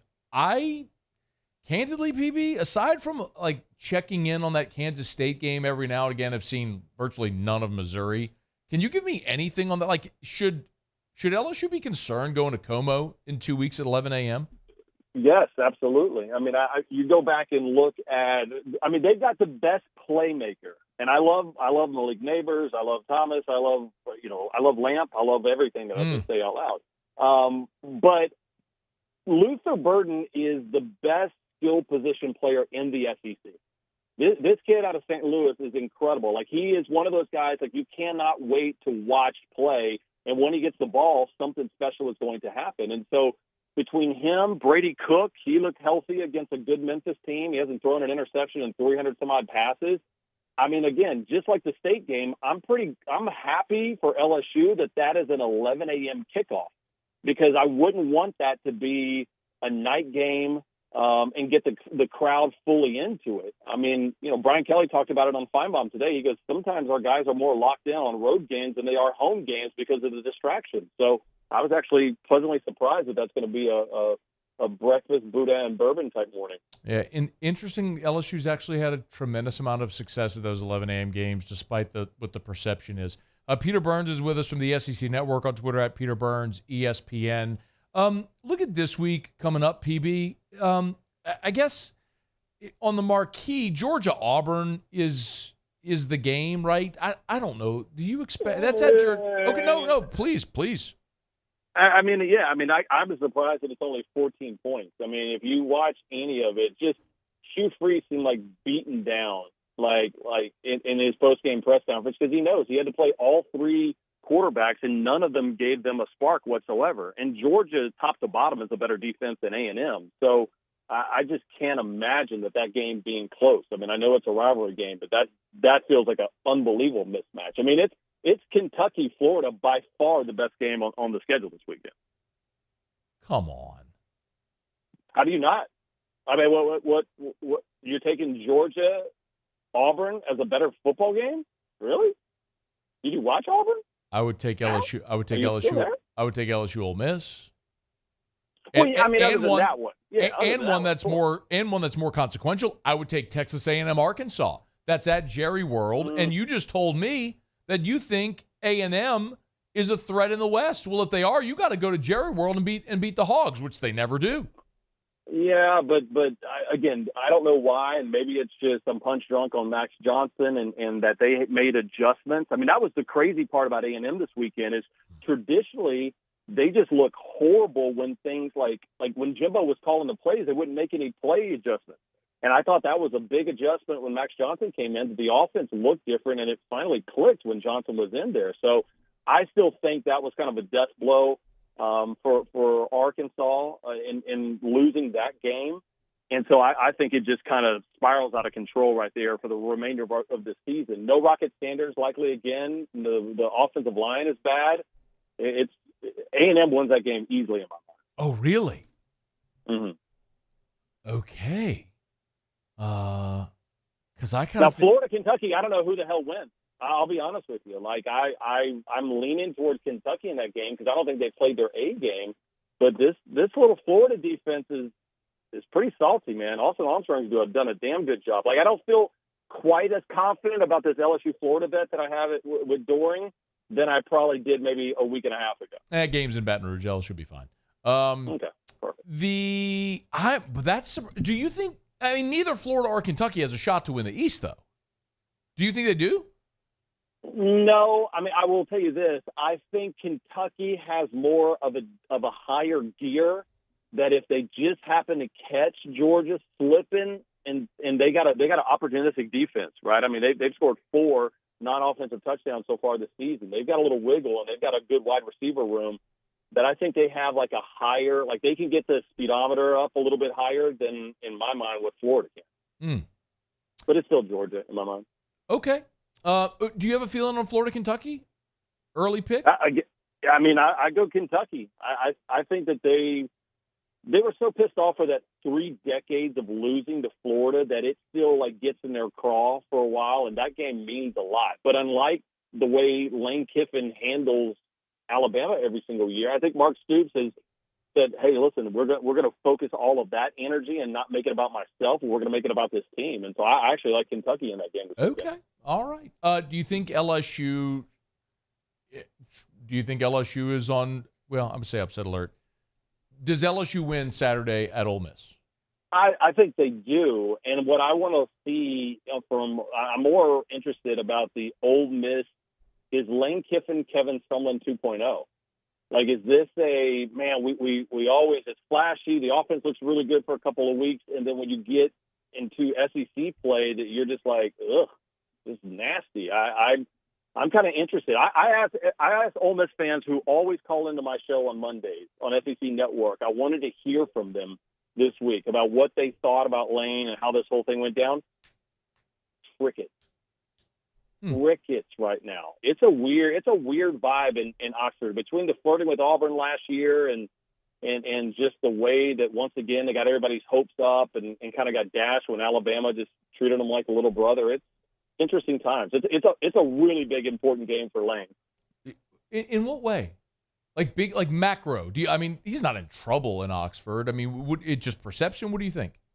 No, but I think what happens is when you deal with so many players in the transfer portal, you have mercenaries, right? Yeah. And everybody's using them right now. So when you parachute into a situation, you're going to get up for the big battles, right? My question is what happens, and I've brought this up with you before, what happens if the wheels get shaky? What happens if all of a sudden you got 20 guys that'll be like, man, I'm individualistic. Like, I came here because it helps me. I didn't grow up watching Eli Manning or love Archie Manning or whatnot. What happens when things start going bad? I don't know. Like, I just get a weird vibe after that game about Ole Miss football. And maybe that changes. Maybe they'll actually use Quinshon Judkins. Maybe Trey Harris will be healthy enough, who I don't think he was healthy enough, Matt. But, this is I would be really shocked if LSU goes into Oxford and lays an egg. Okay. Peter Burns on Twitter at Peter Burns ESPN with us every Monday, courtesy of our friends at Blue Delta Jeans. BlueDeltaJeans.com, as they say, PB. The most comfortable pair of jeans you'll ever wear in your life. Is that what they say? Well, you're going to have to get new ones now that you've lost, 65 pounds and your face is that fat? I haven't lost 65, but I will show you the pants I'm wearing right now. They look like clown. I don't want to see your pants. PB, no, they look like clown pants. They're probably like 2 sizes too big on me right now. So real quick before we go, I was supposed to head to Oxford this weekend. I was taking this weekend off, but now I'm headed to Austin. I'm going to be hosting Texas Game Day, so I'm going to get a little sneak preview of the Longhorns this week. So, why are you doing that? Because I'm a good company man and I like my paycheck. Why do they want you to do that? I believe Taylor Zarzer is he has to host stuff at the Ryder Cup, so we're moving around a bunch of people, and they're like, you want to go to Austin this weekend? I'm like, sure. Were you like, I'd rather go to the Ryder Cup? I'd rather go to Oxford, to be honest with you. Okay, yes, that's what I'm talking about. Peter Burns. All right, SEC Network on Twitter at Peter Burns, ESPN, courtesy of our friends at Blue Delta Jeans, BlueDeltaJeans.com. Thank you, PB. We'll do it next week, man. Later, buddy. All right, be well. It's after further review. We'll continue. AFR. AFR. Was riding down I-10 today. Dropped Drew off at school, had to go run an errand, then I was coming downtown to Guarantee. And coming up on my left side was a white Mustang. And you might think, well, Matt, that's not a really big deal. You see Mustangs all the time, except it was an electric Mustang. Y'all, I tell you this every day. Don't matter if you drive an EV or think you ever will, people do. And the manufacturers are ramping up production of electric vehicles, and those vehicles got to be charged. And that's why government, state, and federal are investing resources into installing EV chargers to get that infrastructure up. So if you own a commercial building, you're a business owner, you have any commercial building, you got to have electric vehicle chargers at your building. ProCharge can help. ProChargeEV.com. ProChargeEV.com. Give them a call and walk you through the options. They're here locally in Baton Rouge. It's ProCharge EV. ProChargeEV.com.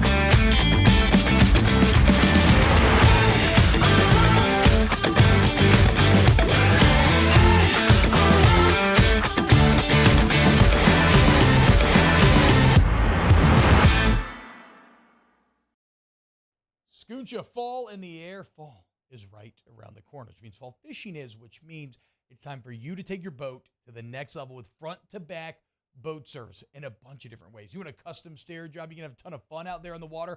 They can do that. What about a spot lock trolling motor? So you stay right where you need to in casting lines. Or sonar that's let you see the fish under the water before you cast. All of your maintenance needs as well. For 38 years, they've been at it and will continue to do so. The Sherman family of front-to-back boat service.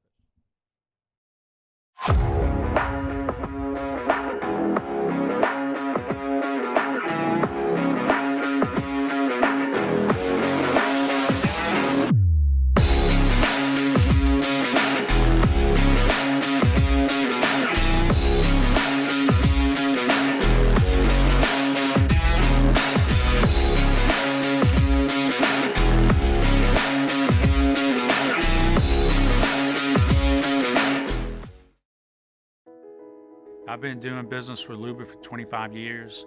They're dependable, trustworthy. It's just the attention to detail with our clients. Our folks have years and years of experience.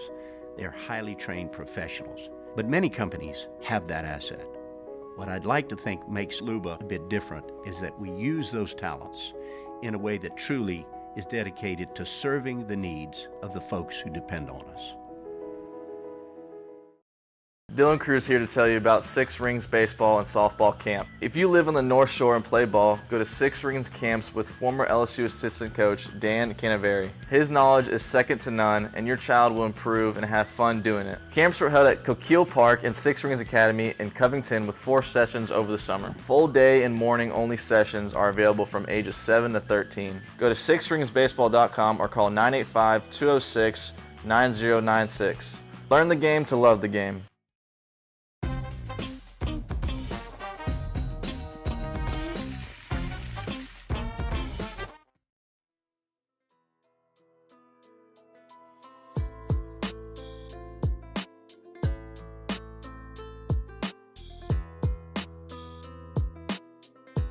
After further review with Matt Moscona, presented by Relief Windows. Windows, doors, siding. Call 288-8138 or visit reliefwindows.com. 104.5 ESPN and Citizens Bank and Trust are looking for the ultimate tailgate. Snap a pic of your setup and upload it to 1045ESPN.com for a chance to win a $500 Rouse's gift card.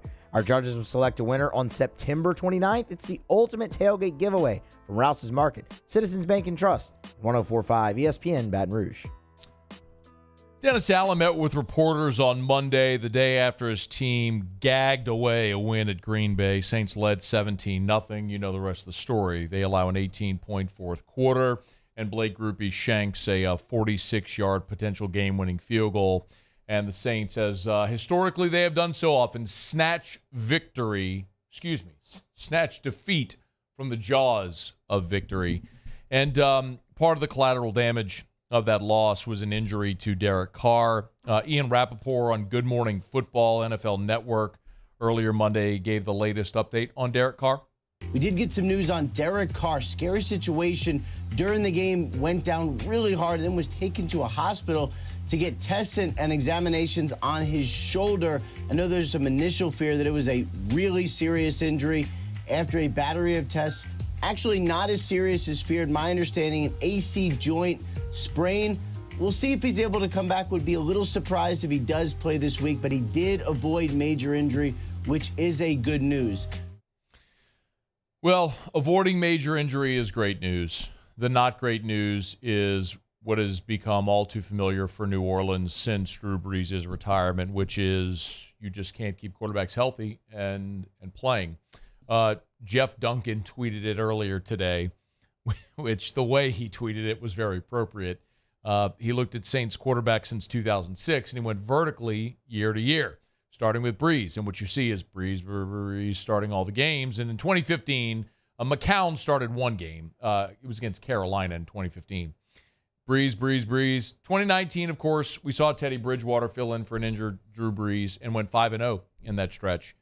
In 2020, of course, Taysom Hill filled in for Drew Brees when he was injured. Brees retired after 2020.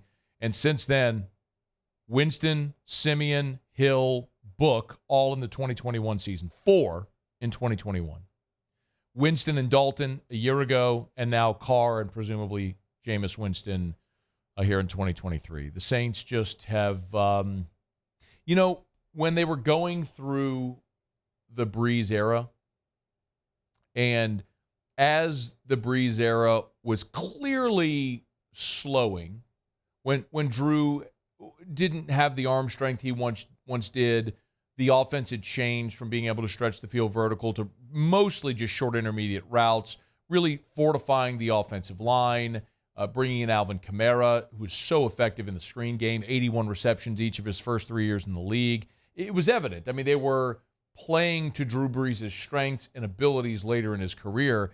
And at that time, so much of the conversation became about, well, is it time to move on from Drew Brees? And consistently, one of the things that I said is, man, you ride that thing until the wheels fall off. Because it took the New Orleans Saints franchise 40 years to find a true franchise quarterback. With respect to Archie Manning and respect to Bobby Hebert, who Archie, was the best player in the history of the franchise, but the best season the Saints ever had with Archie was 8-8. And respect to Bobby Hebert, who was the first quarterback to get the Saints to the playoffs, but they never got a playoff win. It took you 40 years to find Drew Brees, and there's no guarantee you'll find him again. So ride that thing till the wheels fall off. And they did. And now you're seeing evidence of why. Going from Brett Favre to Aaron Rodgers and spending basically 20 years with two guys as your quarterback, two Hall of Famers, that ain't the norm. Look at Indy. You went from Peyton to Andrew Luck, and now look at what the challenge has been in Indianapolis. You go from Phillip Rivers, you try Matt Ryan, Jacoby Brissett was mixed in there as well. Now you draft Anthony Richardson, and he's hurt, and Gardner Minshew starts. It just, when you have one, you hold on for dear life because they're so hard to find. Look at the struggle. Look at Miami post Dan Marino, the struggle they've found. They've had to try to find a franchise quarterback. Look at what Chicago has been going through. The Jets, my goodness. There's just no guarantees you're ever going to find that guy. So when you have one, you hold on. But the Saints find themselves in an unfortunately familiar, uncomfortable position of another injury to your starter and a backup that's going to play. So Dennis Allen, when he met with reporters on Monday, gave the official designation for Derek Carr. Number 5, please. The official designation for Derek Carr. He was much better today than he was yesterday. We're going to continue to evaluate him, and when he's healthy enough that he can go out and perform and do the things that he needs to do to give our team a chance to win, then he'll be back in there. And so I can't tell you when that's going to be. People heal at different rates, and there's been players that have played with this injury in 1 week. There's been players that it takes a couple weeks. So we'll just have to wait and see. The reality is, while I firmly believe the best option for New Orleans is Derek Carr, I've said that since they signed him. And I know sometimes you might hear what you want to hear. A message can get misconstrued. There's a lot, because I get hit a lot with, he hates Derek Carr. I don't hate Derek Carr. I think Derek Carr has been a really good NFL quarterback. He's been a good leader, good citizen. I just believe he's got a lower ceiling. I believe Derek Carr is firmly in that, 15 to 20 range. At his height, maybe at his best, maybe bumping up on the top 10, but really firmly entrenched as a mid-tier NFL quarterback. And it just means he's got a higher floor, but he's got a lower ceiling. I don't hate Derek Carr. And I've said many times I believe Derek Carr is the Saints' best option to win games in 2023. I just don't think they're ever going to win a championship with Derek Carr. But he is your best option to win games in 2023. I don't even think that that's debatable. But I also don't know that there's this giant gap between Derek Carr and Jameis Winston. I'll remind you, in the season opener, with Derek Carr as your starter, you scored 16 points at home against Tennessee. Yes, Tennessee's defensive front annihilated your offensive line. Arden Key made Trevor Penning look like a high schooler. Last week you went to Carolina, and with Derek Carr, you scored 20 points. Sunday in Green Bay, with Derek Carr, your offense scored 10 points. It doesn't matter if it's Derek Carr or Jameis Winston. Derek Carr played the first half, Jameis Winston played the second half. Their stat lines were virtually identical. And a lot of you all have said, yeah, well, but they went conservative with the offense. And still, their stat lines were virtually identical. We've seen a lot of what they are with Jameis. And Sean Payton and Drew Brees worked so hard to purge the turnovers out of Jameis. And by and large, he's done that. He makes better decisions with the football. In his time in New Orleans, he played 4 games in 2020, 7 in 2021. They started 5-2 that year, obviously, before he tore his ACL.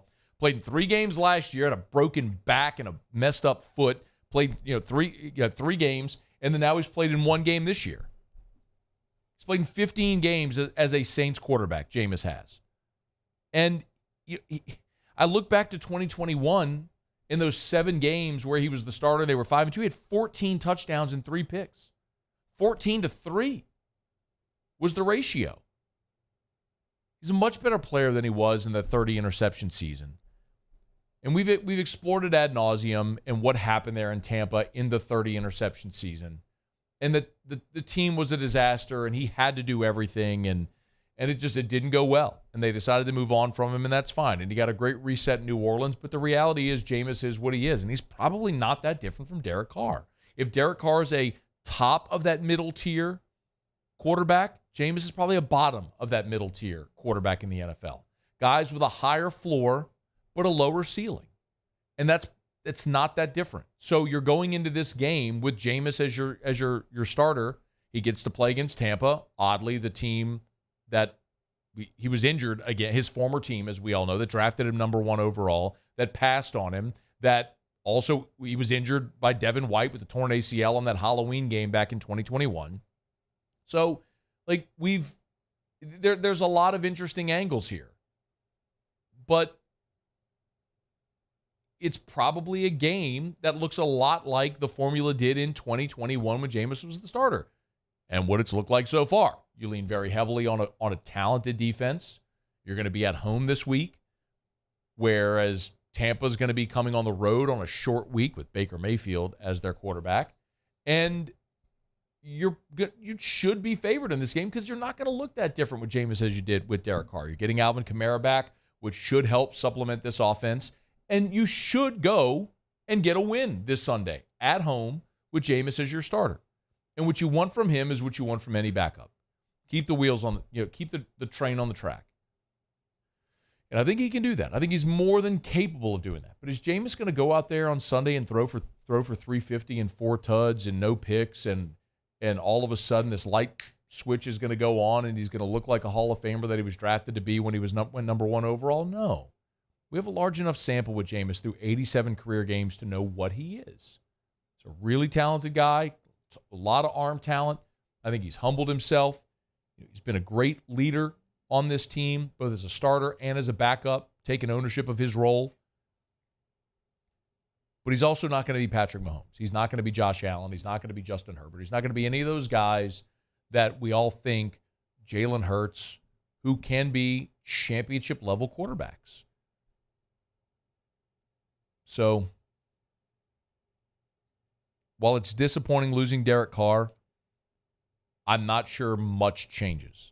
The gigantic question for New Orleans is, can your offensive line get any better? Can they protect Jameis Winston like they weren't able to protect Derek Carr? And I don't believe so. Carr was sacked 3 times. Jameis was sacked once. And I don't know that I have any reason to believe week to week that this is going to get any better. Now, Dennis Allen was asked this on Monday, if there was any remedy for this offensive line and their struggles. Here's what he said. Ultimately, it comes down to kind of your fundamentals and your technique, you know. And look, sometimes you get beat in our league. I mean, that happens. But yet, we've got to be better on a more consistent basis. It's certainly happened too many times this season, and we got to be better at it. We get another chance on Sunday when they welcome in Tampa with, we would all presume, Jameis Winston as the starting quarterback. All right, it's after further review. Brought to you by DraftKings. You want to bet on that? You want to bet on that game, that Saints-Bucks game? You can. Got Monday Night Football tonight. You want to bet on it? Download the DraftKings Sportsbook app. Use the promo code Baton Rouge. Remember, for every NFL game throughout the game day throughout the month of September, everybody has a great special. You open up the DraftKings Sportsbook app on game day, so that's today, Monday Night Football. Open up the DraftKings Sportsbook app, and you'll see not one but 2 great deals for every customer where you opt in. I'm looking at it right now. Monday Night Profit Boost. You get a 50% profit boost to use on either Monday night game. You get the terms there on the app. And they've got there's another really cool bet that they have where you get a profit boost on the first red zone team for the Monday Night Football. Anyway, check it out right now at the DraftKings Sportsbook. You see those at the top. Get all the terms. You got to opt in for them. But remember, whether it's Monday Night Football, whether it's the NFL, whether it's college football, whatever it may be, our friends at DraftKings, you download the DraftKings Sportsbook app. If you're a new customer, use the promo code Baton Rouge. Again, new customers, use the promo code Baton Rouge. Make a $5 bet. Make a $5 bet on the NFL. They'll give you $200 in bonus bets instantly for new customers when you use the promo code Baton Rouge. Got Monday Night Football tonight. Got 2 Monday Night Football games tonight. If you've been on the fence thinking about do you want to, absolutely do it right now. Download the DraftKings Sportsbook app. Use the promo code Baton Rouge and make a $5 bet. They'll give you $200 in bonus bets instantly for new customers. At the DraftKings Sportsbook, the crown is yours. 21 and older, physically present in Louisiana. Select parishes only. Bonus bets expire 7 days after issuance. Eligibility and deposit restrictions apply. Terms at sportsbook.draftkings.com/football. Terms. Licensed partner Golden Nugget Lake Charles. Gambling problem? Call 1-800-GAMBLER. 1-800-426-2537. All right, it's after further review. We're glad to have you hanging out with us here. We'll do Tigers and the Pros about 15 minutes from right now. When we come back, switch back to LSU. Look at some bowl projections after this weekend where the Tigers moved to 3-1. And also Brian Kelly talked a lot today when he met with reporters. We'll get into some of that. And in 25 minutes from right now, at the start of hour number 3, a lot of people have wondered how good can this LSU defense, how much better can they get? How good can this defense be? I kind of want to deep dive into that a little bit, and we'll do that coming up here in about 25 minutes from right now. We're glad to have you hanging out with us here on a Monday edition of AFR presented by Relief Windows. Also next hour, we'll get into Carl Granderson's contract extension. You want a silver lining, a bright spot from this weekend? Carl Granderson. Dude got broke off on Saturday, went out Sunday and had a great game, and he's a guy who has outperformed the expectations placed upon him. So congrats to Carl Granderson on the extension. We'll get to that coming up next hour as well. All right, we're glad you're with us here. Stick around. It's AFR. AFR. So thrilled to welcome Glow Resources to the AFR family. GLO, glowresources.com. At Glow Resources, they've got more than 30 years of industry experience. And their process is an all-encompassing one when it comes to all aspects of hiring. They'll source your candidates.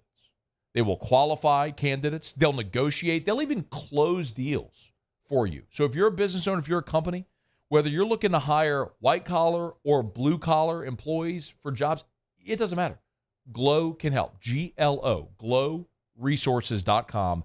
glowresources.com. I've got to know Jareth Nakhan over the years. Awesome dude. I'm so happy to go to bat for him and his great company. that represents companies not just in Louisiana, but all over the country. Check them out at Glow Resources. Dozens of different industries served, as we mentioned, white and blue collar jobs. It's Glow Resources. GlowResources.com. I've been doing business with Luba for 25 years. They're dependable, trustworthy. It's just the attention to detail with our clients. Our folks have years and years of experience. They're highly trained professionals. But many companies have that asset. What I'd like to think makes Luba a bit different is that we use those talents in a way that truly is dedicated to serving the needs of the folks who depend on us. When is a taco more than just a taco? When it's Government Taco. Voted best tacos 3 years in a row by 225 Magazine, Government Taco puts the most delicious spin on tacos the capital area has ever seen. With creative combinations like the Magna Carrot, the Filibuster, or the Steak of the Union. Plus perfect tortilla chips paired with the best salsa and queso you've ever had. And happy hour every day from 3 to 6 p.m. and all day on Thursday. Government Taco, 5621 Government Street. The Windsor Senior Living Community in Mandeville, Louisiana is a beautiful, vibrant apartment community geared toward seniors.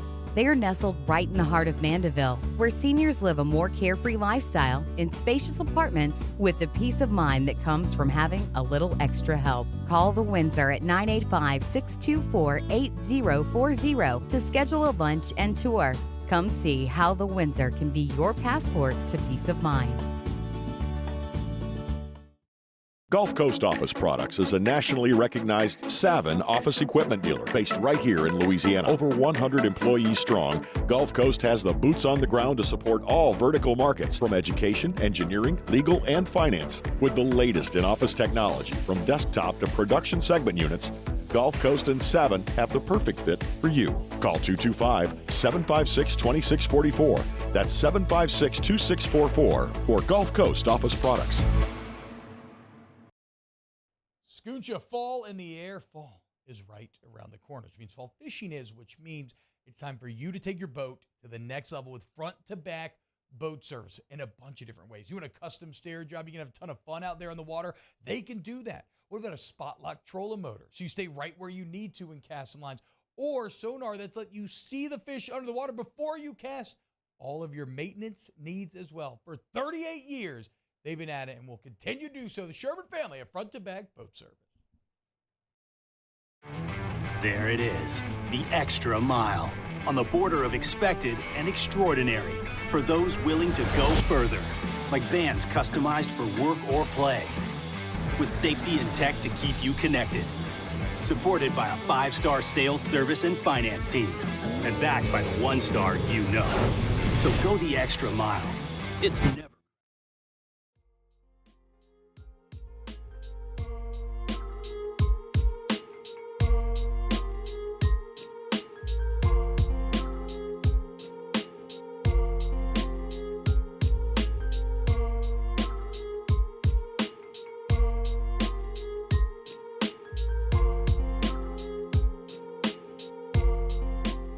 After further review with Matt Moscona, presented by Relief Windows. Windows, doors, siding. Call 288-8138 or visit reliefwindows.com. I'm going to go quickly here because we got to get the Tigers and the pros before we wrap up the hour. We're glad you're hanging out with us. Of course, our Monday show is always brought to you by Relief Windows and reliefwindows.com. One of the things after the game on Saturday, and again, you never want to complain about a win. I mean, a win is awesome. You'd always rather learn lessons in a win than in a loss. But sometimes there are issues that pop up.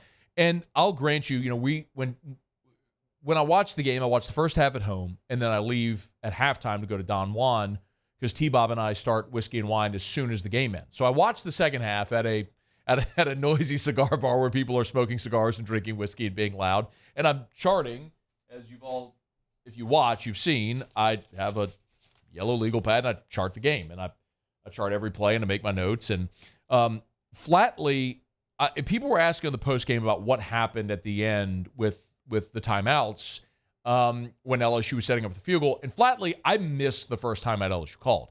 And I charted them all, and what happened was after Logan Diggs had the 21-yard run, LSU bled the clock, called timeout, then ran first down play, called their second timeout, ran the second play, called their third timeout, and then we know what happened on the third down where they threw it incomplete to stop the clock and then kicked the game-winning field goal. Here was Brian Kelly, by the way.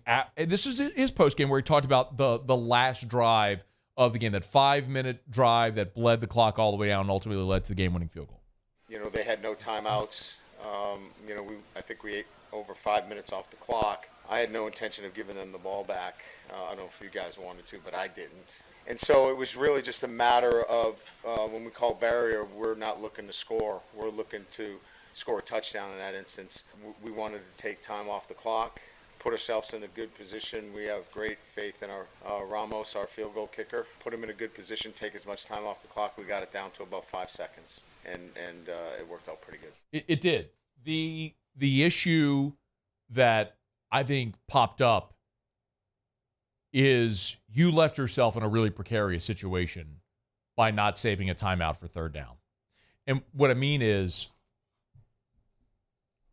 you're in the shotgun inside the 5-yard line on third down, and if anything, with 11 seconds left, if anything goes wrong there's an errant snap. Jaden slips and falls down. God forbid a rush gets through and sacks him. Anything. A penalty that would be accompanied with a runoff. Anything. The game's over. The game ends in regulation's over. You're going to overtime. So you left yourself really exposed there by not having that third timeout in your pocket for a third down. Because what you could have done clearly is when Diggs gets the first down, you run the first down play, and then you call your timeouts after second down and third down. Or you don't call a timeout after Diggs' first down run, which they let the clock bleed all the way down, call timeout, then ran first down, and then ran second down, calling timeout subsequently. It worked out, and I would say that the percentage of something going wrong is low, but the fact that the percentage was anything more than 0 in that situation is too close for comfort when you were dictating the terms. So that's a situation that a lot of people pointed out post-game that I missed real time because I missed the first timeout that they called before the first down play after the Diggs run. Yes, way too close for comfort considering what transpired there. And the play clearly was, hey, look, if Malik's open, throw it to him. If it's not, throw it out the end zone, we'll kick the field goal, which is what happened. And Ramos made it, and all's good. But that was one of those moments where I think you look back in hindsight and say they probably should have managed that better than they did. All right, it's After Further Review. We're glad you're with us. Brought to you by South Point Volkswagen, southpointvw.com. New and certified pre-owned in Baton Rouge and online at southpointvw.com, southpointvw.com. If you are in or might be in the market for a new vehicle, our friends at South Point Volkswagen would love to help. I tell you all the time about my experience. Between Erica and I, we've driven 2 Passats, 2 Atlases. I am in a Crossport now, and at one point I drove a CC as well. So everything from the sedan to the sporty sedan to the mid-sized SUV to the full-size SUV, we've driven them all. And we love Volkswagens. That's what's in our garage. I love the peace of mind of the safety features. They're fun to drive, the great German engineering, and they treat us great at South Point Volkswagen. Airline just north of Highland or southpointvw.com. South Point Volkswagen. What's your direction? I'm curious to see if more people start becoming believers in LSU as the season goes along. The updated bowl projections, ESPN, the 2 scribes there, Kyle Bonagura and Mark Schleybaugh. Bonagura has LSU playing Wisconsin in the Citrus Bowl. Schleybaugh has LSU playing Penn State in the Peach Bowl, which would be really interesting if LSU heads back to Atlanta. Jerry Palm, LSU, USC in the Cotton Bowl. That would be a lot of fun, but that means LSU and SC would play in consecutive games, in the bowl game and then obviously in the season opener next year. Brad Crawford over at 247 has LSU against Notre Dame in the ReliaQuest Bowl. Can you imagine Brian Kelly against his old team? The intrigue would be great. However, the ReliaQuest Bowl I don't think would be appealing. That's the old Outback Bowl in Tampa. Brett McMurphy also has LSU against Notre Dame in the ReliaQuest Bowl. So bowl projections in September are a fool's effort. But it's interesting to see what the opportunities are, maybe the probabilities or likelihood. So we'll continue to follow it each Monday here as we move through the season. All right, it's After Further Review. Final break of hour number 2. We'll come back. We usually do Tigers and the pros. We're talking LSU's defense in about 15 minutes. Stay here. It's AFR.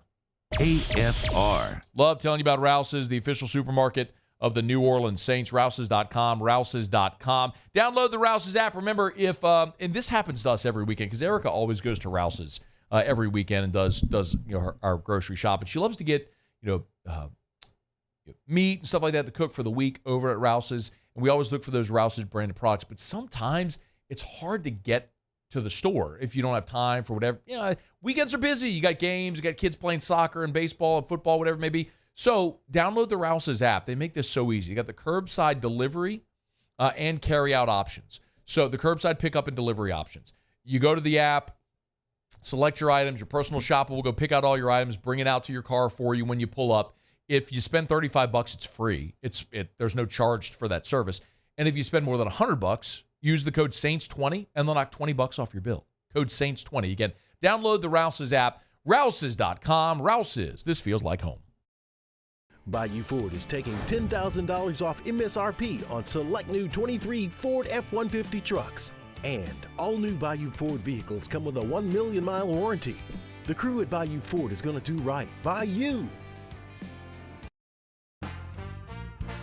Life in Louisiana is like a run-on sentence. A poem that doesn't rhyme. Life is here, now. For life's moments, big and small, always there. The right card, the right care. Make this summer your backyard party year with Chris's Specialty Foods. Wings, burgers, brisket, steak, and boudin, plus great Cajun side dishes. We do all the prep, and you enjoy laughing with friends and family. Chris's Specialty Foods, Millerville, New Orleans, Prairieville, and Frisco. Everybody loves Chris's authentic Cajun meat.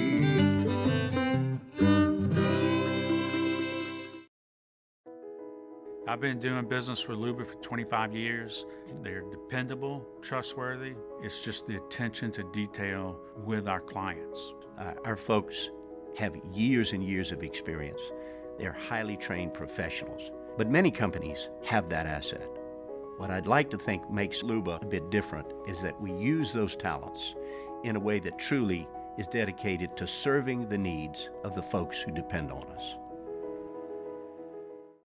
Dylan Cruz here to tell you about Six Rings Baseball and Softball Camp. If you live on the North Shore and play ball, go to Six Rings Camps with former LSU assistant coach Dan Canaveri. His knowledge is second to none, and your child will improve and have fun doing it. Camps were held at Coquille Park and Six Rings Academy in Covington with 4 sessions over the summer. Full day and morning only sessions are available from ages 7 to 13. Go to sixringsbaseball.com or call 985-206-9096.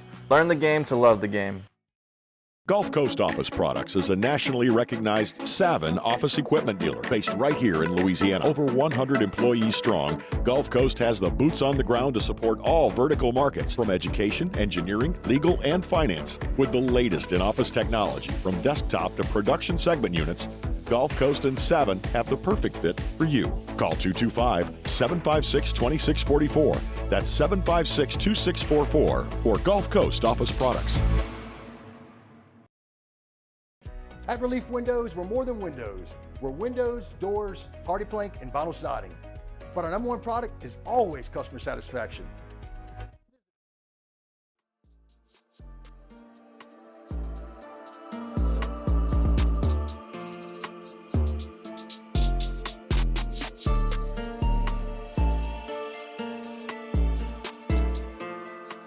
After further review with Matt Moscona, presented by Relief Windows. Windows, doors, siding. Call 288-8138 or visit reliefwindows.com. Wrapping up hour number 2, Muso. Tigers and the pros. Tigers and the pros. They still bleed purple and gold. They're just really rich now. Presented by Lee Michaels Fine Jewelry. Lee Michaels Fine Jewelry, where Baton Rouge gets engaged. Big day for Christian Fulton yesterday with the Tennessee Titans in their loss. It wasn't a big day for them, but big day for him. 9 tackles in the ballgame, 7 of them solo, 1 of them coming for a loss. Had him 3rd on the team, but again, the Titans got skunked. Minnesota and L.A. Justin Jefferson, he found the end zone for the first time this season as a late touchdown there in the 4th quarter. 7 receptions, 149 yards, a long of 52. Was targeted 13 times. Jets all over the place yesterday. That's 3 straight 100-yard receiving games to start his season. Danielle Hunter on the defensive side for Minnesota. 4 tackles, another sack in the ball game, and 2 tackles for a loss to go along with that. Tre'Davious White for Buffalo. 3 tackles in the ball game, but did have an interception. His first interception of the season came in the end zone as well as the Commanders were trying to go in there for a score. Trey White said, Baltimore, Patrick Queen, PQ, leading tackler on the day for the Ravens. 12 of them, 7 of them solo. Did get himself in a little bit of hot water, though, in overtime, and the Colts would come out with the victory there. DJ Chark, big game for Carolina. 4 receptions, 86 yards, and a touchdown there. They would fall to the Seattle Seahawks. Deion Jones defensively for Carolina, 4 tackles in the game, and his first interception of the season as well there for the Panthers, who had on fantastic uniforms. Clyde yesterday found the end zone. Yep. 15 carries, 55 yards, and the touchdown would add a reception for 2 yards in that one. And the nightcap, Pittsburgh, Patrick Peterson, 5 tackles and interception in that ball game, as well as a pass defense. And Quan Alexander, 7 tackles to go. Monday Night Football tonight, Joey B, have an update on that. Diana Rossini earlier said he's trending in the right direction, went through a workout earlier, could play. Zach Taylor wasn't ready to say that. They're still waiting on it. That's Tigers and the Pros. Presented by Lee Michaels Fine Jewelry, LMFJ.com, LMFJ.com. For Lee Michaels Fine Jewelry, gentlemen, thrill her with a gift in the red box. Lee Michaels has been helping people in our state get engaged for 40 years. Of course, Baton Rouge, New Orleans, Lafayette, Shreveport, and online at LMFJ.com. LMFJ.com for Lee Michaels Fine Jewelry. Hour number 3 coming up right after SportsCenter. AFR. I was riding down Airline Highway today, and I saw a big old box truck going south as I was going north with a giant Michele logo on it. One of their on-site calibrators that I tell you about all the time. If you have a piece of machinery or equipment that you don't want to leave your facility or just can't leave your facility, Michele will come to you. It's Michele Weighing and Measurement. ISO 17025 accreditation is available. You can learn more about all the industries that they service, all of the different services that they offer. It's Michele.com, Michele.com. Remember also, they have a track system that is a 24/7, 365, totally free service. Totally free. 24/7, 365 access to all of your calibration certificates. What if you get audited? What if you get audited? Well, pull up track, and there you have every single device, when it was calibrated, down to the technician who calibrated it. It's Michele Weighing and Measurement. Michele.com. Relentless reporting gets results. I'm never going to stop until we get the answers you need. Uncovering more as the powerful try to cover things up. What happens in the dark will always come to light. Founding new principles and practices for the state of Louisiana. Chief Investigative Reporter Chris Nakamoto. Chris Nakamoto and the Investigative Unit. Recipients of Columbia University's prestigious DuPont Award. Bayou Chrysler Dodge Jeep Ram has $12,000 off MSRP or 2.9% for 72 months on all new 23 Ram 1500 trucks in stock. All with Bayou's 1 million mile warranty. The crew at Bayou Automotive is going to do right by you. The importance of doing this fortified program and offering it to people down here is, number one, the only real chance you're going to get to do this is when you put on a new roof or build new. And through companies like HUDCO, who's kind of leading the way in this thing, it's going to offer the customers a huge advantage in the insurance market and the price of their insurance. You know, we're not looking to make a fortune off fortifying. We're trying to give you a better product than our competitor at the moment. I'm trying to do something that he can. I'm trying to give you something better. So a lot of these insurance jobs, you're getting a re-roof, you're only paying your deductible. Let's sit down and talk about the fortified and let's see what it does to your insurance premium. You're getting a steal. Yeah. You're getting a brand new roof and a fortified certificate for your deductible, essentially. And I think we're rocking and rolling.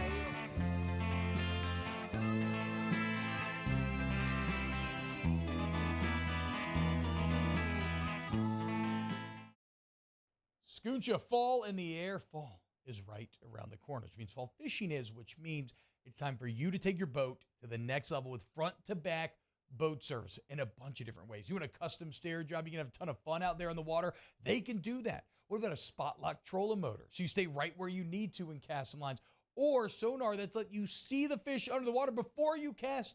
All of your maintenance needs as well. For 38 years, they've been at it and will continue to do so. The Sherman family of front-to-back boat service. I've been doing business with Luba for 25 years. They're dependable, trustworthy. It's just the attention to detail with our clients. Our folks have years and years of experience. They're highly trained professionals. But many companies have that asset. What I'd like to think makes Luba a bit different is that we use those talents in a way that truly is dedicated to serving the needs of the folks who depend on us. At Relief Windows, we're more than windows. We're windows, doors, party plank, and vinyl siding. But our number one product is always customer satisfaction. Visit us online at reliefwindows.com. Oh, by the way, we do shutters too.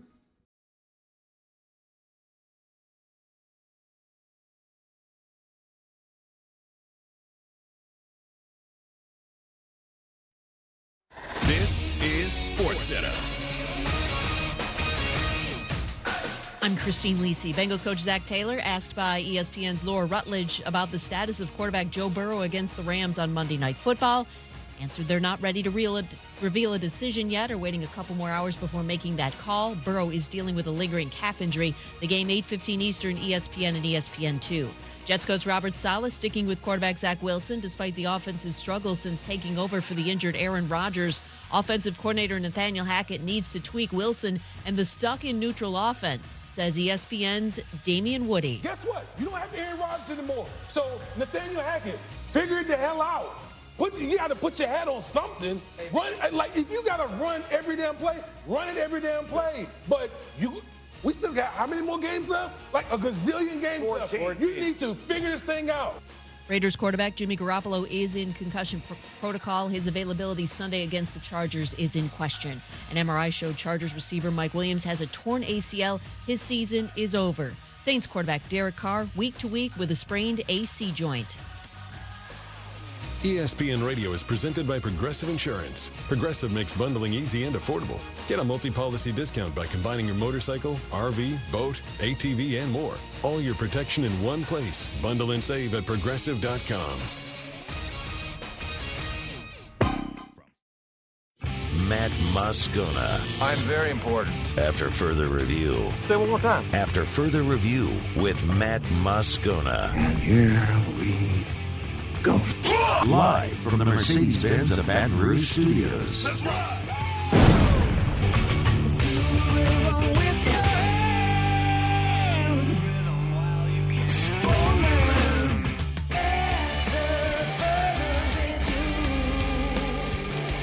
Hour 3, off we go. Welcome aboard. Glad you're with us. AFR, presented by Relief Windows. I'm Matt. You're a loser, Matt. Hey, shut up, kid. I'm not in the mood. Paul O'Neill. They're chanting Paul O'Neill's name. Yusuf. And Mr. Toby Tumplay.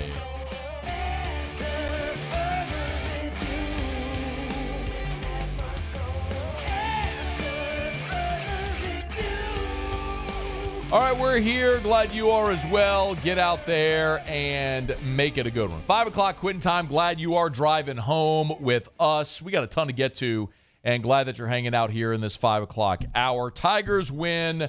Saints lose. Carl Granderson got broke off, and we're going to get to that here in about 15 minutes from right now. So, LSU beats Arkansas 34-31, and while no doubt the overwhelming majority of LSU fans that were watching that game on Saturday are thrilled that the Tigers found a way to win that game, there is still one gigantic concern, which we all know is this team's Achilles heel, which is its suspect defense, and more specifically, its secondary.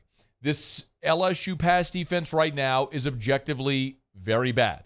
They got burned against Florida State. They were abused for the first quarter against Grambling. Played a fantastic game against a questionable Mississippi State team. What exactly they're trying to do there with Kevin Barbay and Will Rogers in that offense is head-scratching. But you're looking at a team, though, defensively that went out there against KJ Jefferson in Arkansas. Dan Enos calling plays that had a very good plan and were able to stretch the field and give LSU a lot of fits.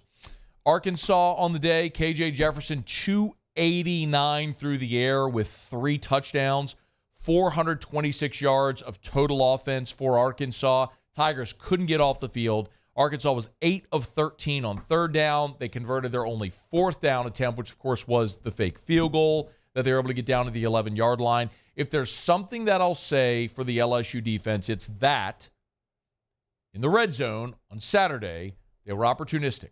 We saw 3 different times where Arkansas was in the red zone and settled for a field goal. They got down to the 1-yard line, the 5-yard line, the 11-yard line, and all 3 times LSU pushed them back and the Hogs had to settle for field goals.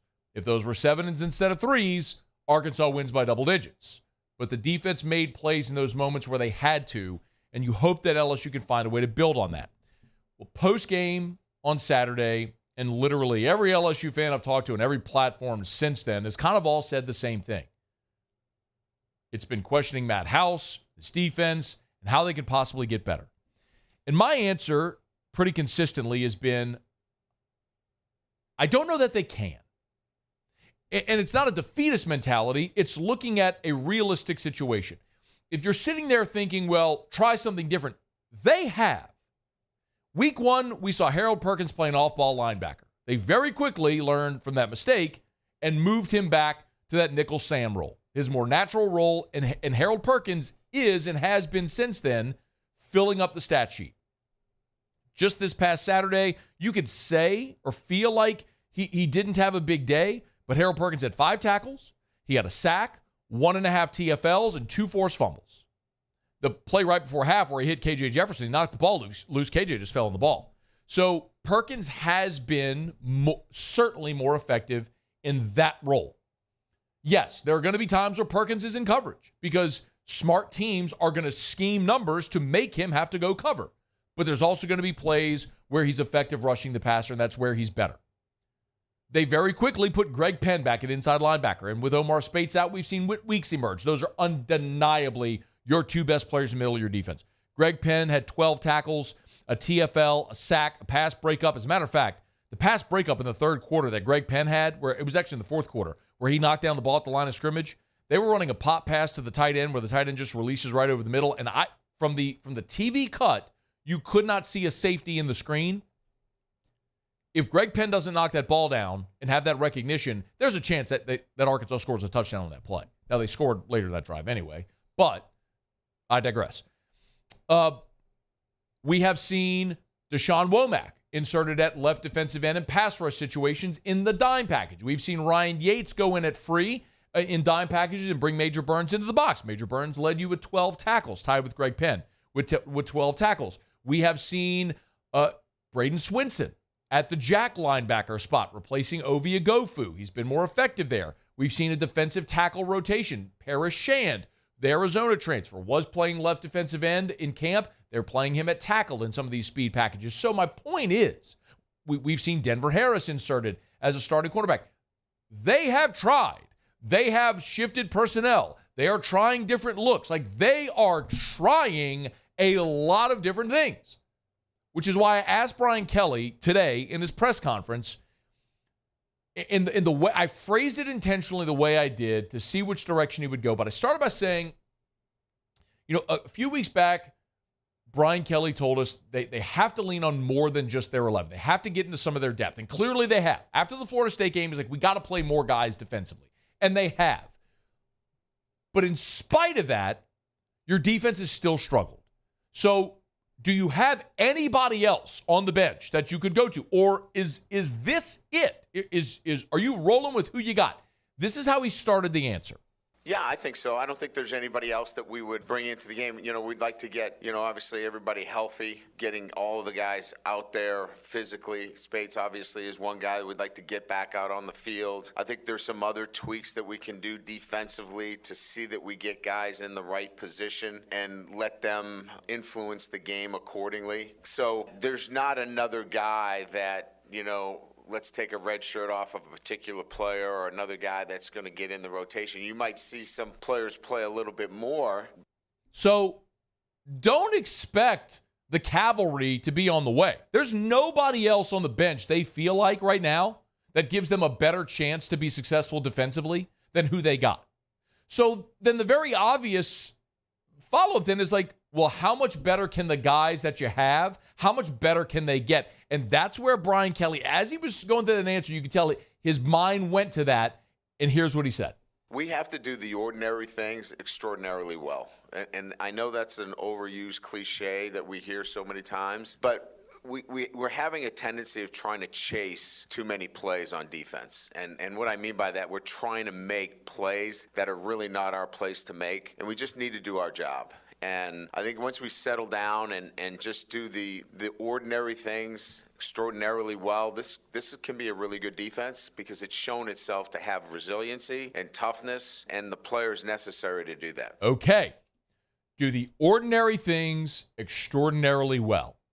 And this can be a good defense. And they've shown it at times. They were really good against Mississippi State. I just referenced those situations in the red zone.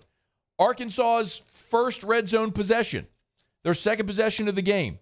They have a goal to go at the 7-yard line. KJ Jefferson runs for 2 yards. They throw a pass over the middle. Major Burns, big stick right at the goal line and keeps the receiver from getting in. Then on 3rd and goal from inside the 1, false start.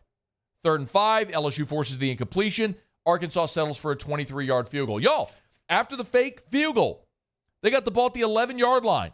Mekhi Wingo comes up with a big play to stop KJ Jefferson for a gain of 2.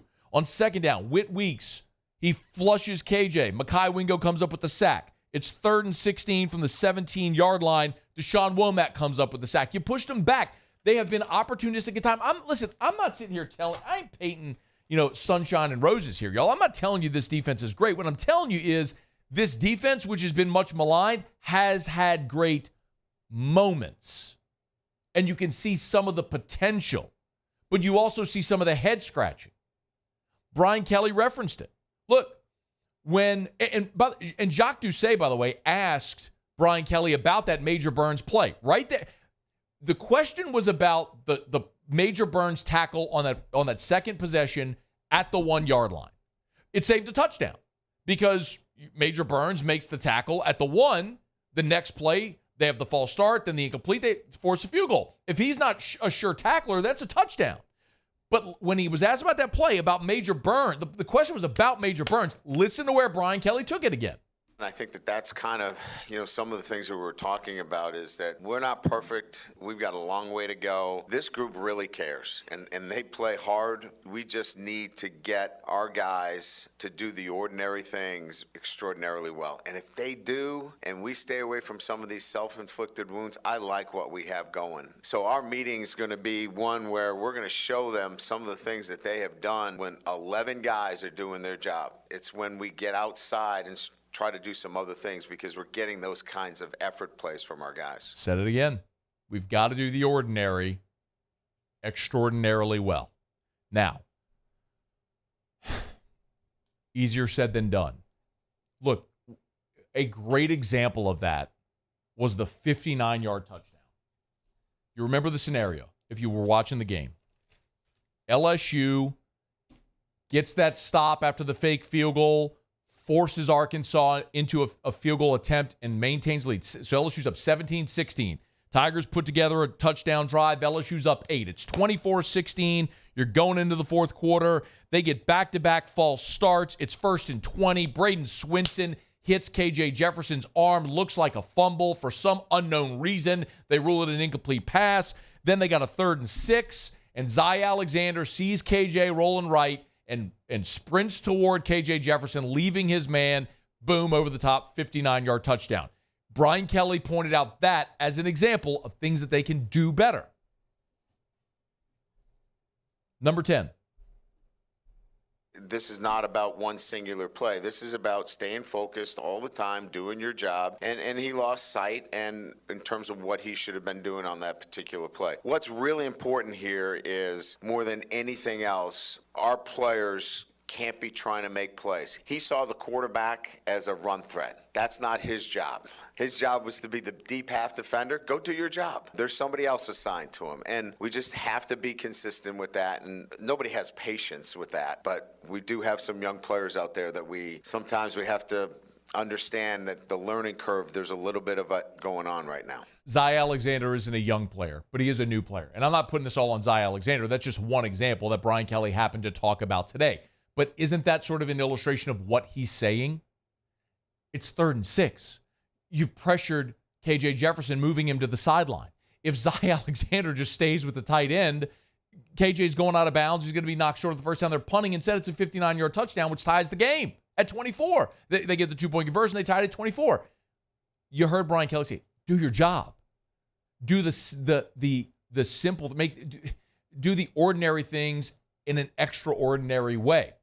I'm not telling you, y'all, I'm not painting this thing with sunshine and roses. I'm not telling you that this is going to be an elite defense. What I'm telling you is there's some things there that are fixable, like the play we just talked about, and there are moments that have been really good.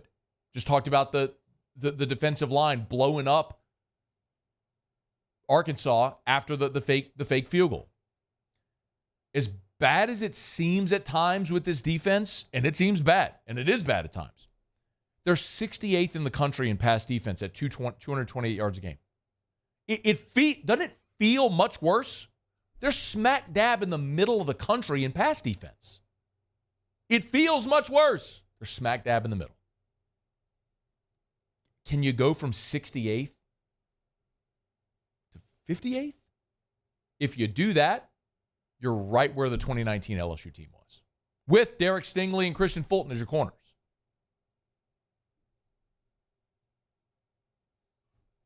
Again, this team, their path to winning is pretty clear. You are elite offensively. Some of y'all, for whatever reason, don't want to hear that or believe that, but you are. Your offensive line is really good. You got a bevy of talented backs. You got a fifth-year senior at quarterback who just had a quote-unquote bad game and won SEC Offensive Player of the Week, threw for 320 and 4 touchdowns, completed 70% of his passes on a bad day. Y'all, your offense, great receivers. Your offense is great. Score and be good enough on defense. There's not a team on your schedule you can't beat.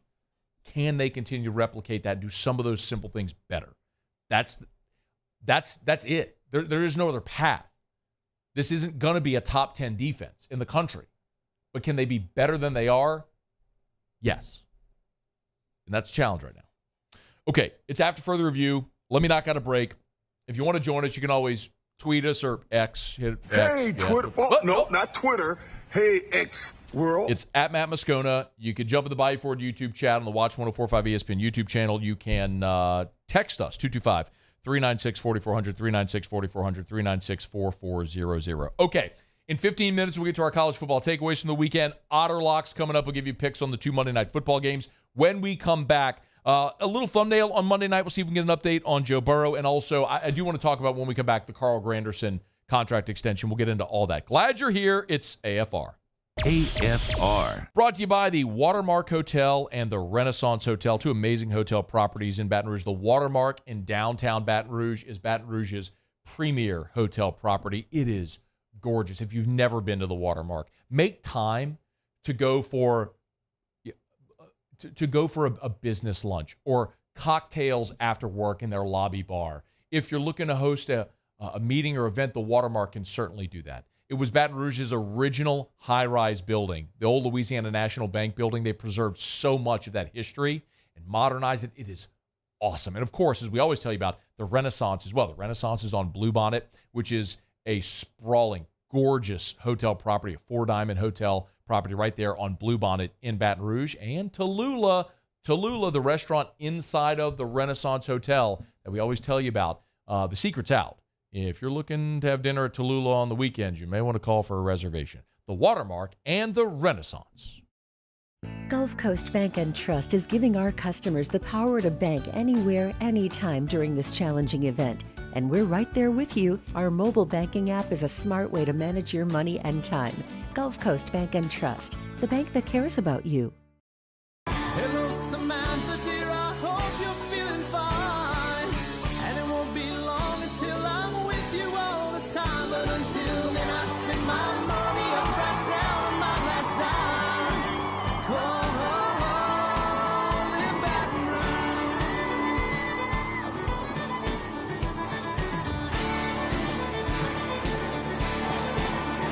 I'm ready, what you put me on through. Gotta send my love down to Dylan Cruz here to tell you about Six Rings Baseball and Softball Camp. If you live on the North Shore and play ball, go to Six Rings Camps with former LSU assistant coach Dan Canaveri. His knowledge is second to none, and your child will improve and have fun doing it. Camps were held at Coquille Park and Six Rings Academy in Covington with 4 sessions over the summer. Full day and morning only sessions are available from ages 7 to 13. Go to sixringsbaseball.com or call 985-206-9096. Learn the game to love the game. Gulf Coast Office Products is a nationally recognized Savin office equipment dealer based right here in Louisiana. Over 100 employees strong, Gulf Coast has the boots on the ground to support all vertical markets from education, engineering, legal, and finance. With the latest in office technology from desktop to production segment units, Gulf Coast and Savin have the perfect fit for you. Call 225-756-2644. That's 756-2644 for Gulf Coast Office Products. Scooncha, fall in the air. Fall is right around the corner, which means fall fishing is, which means it's time for you to take your boat to the next level with front-to-back boat service in a bunch of different ways. You want a custom stair job, you can have a ton of fun out there on the water. They can do that. What about a spot lock trolling motor? So you stay right where you need to in casting lines. Or sonar that's let you see the fish under the water before you cast. All of your maintenance needs as well. For 38 years, they've been at it and will continue to do so. The Sherman family of front-to-back boat service. I've been doing business with Luba for 25 years. They're dependable, trustworthy. It's just the attention to detail with our clients. Our folks have years and years of experience. They're highly trained professionals. But many companies have that asset. What I'd like to think makes Luba a bit different is that we use those talents in a way that truly is dedicated to serving the needs of the folks who depend on us.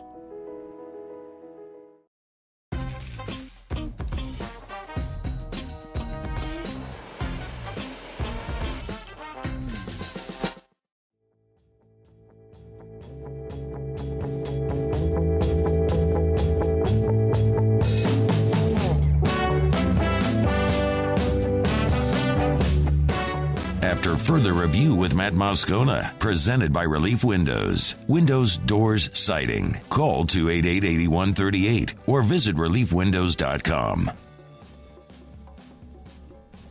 We'll get to our college football takeaways in about 10 minutes from right now. Otterlocks in another 20 minutes or so.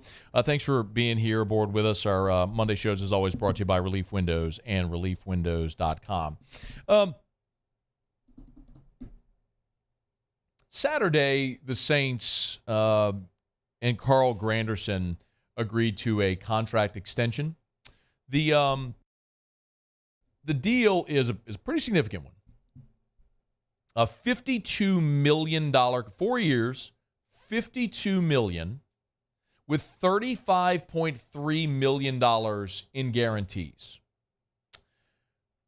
By the way, according to ESPN Stats and Info, the $35.3 million in guarantees is the fourth most by an undrafted player ever. Tony Romo had the most guaranteed money when he got $55 million as far as an undrafted free agent. We've talked about Granderson a good bit because of the deal that he's on right now, which was a 2-year deal worth $5.2 million.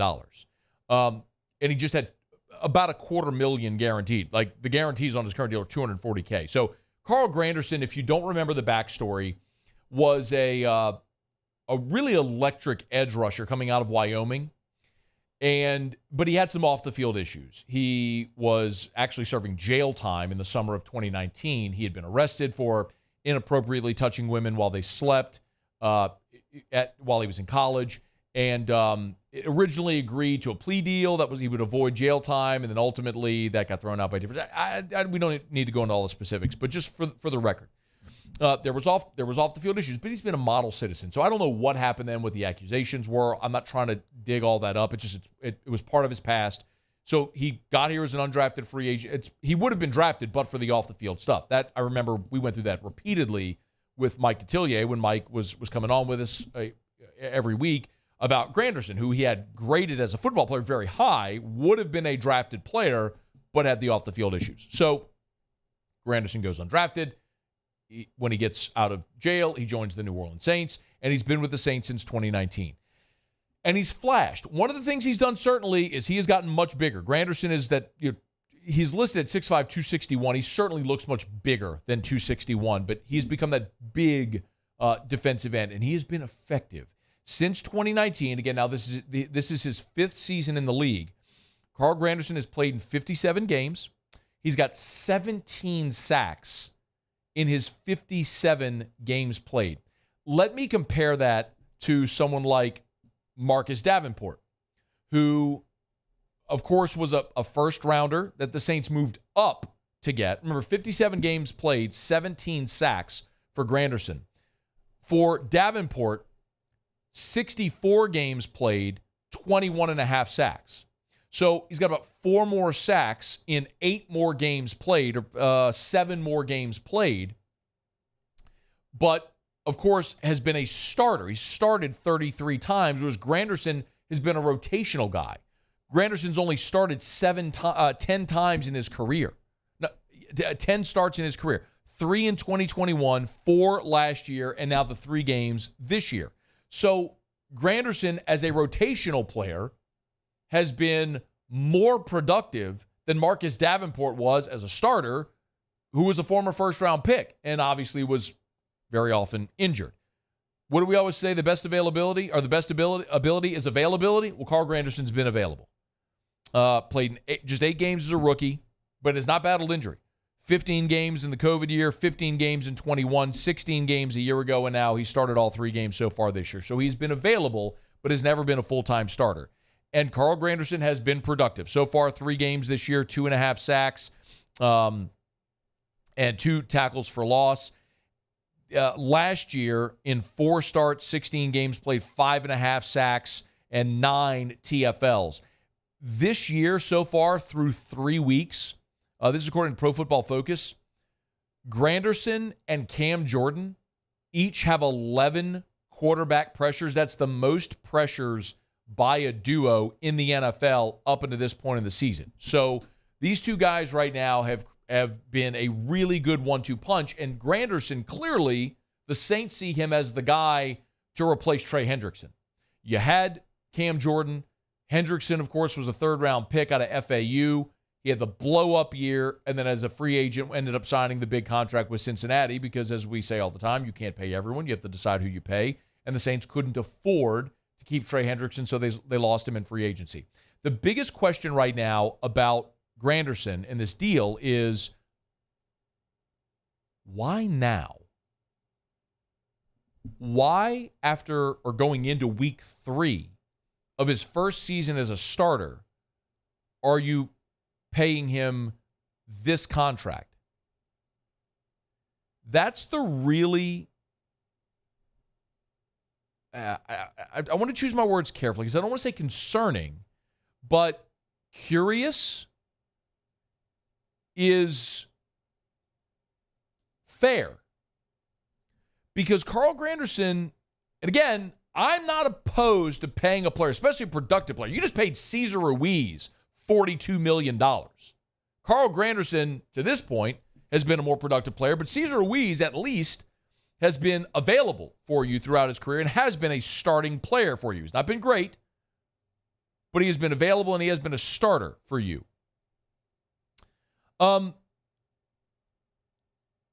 There's two sides of it. Number one, I understand wanting to avoid the bidding war.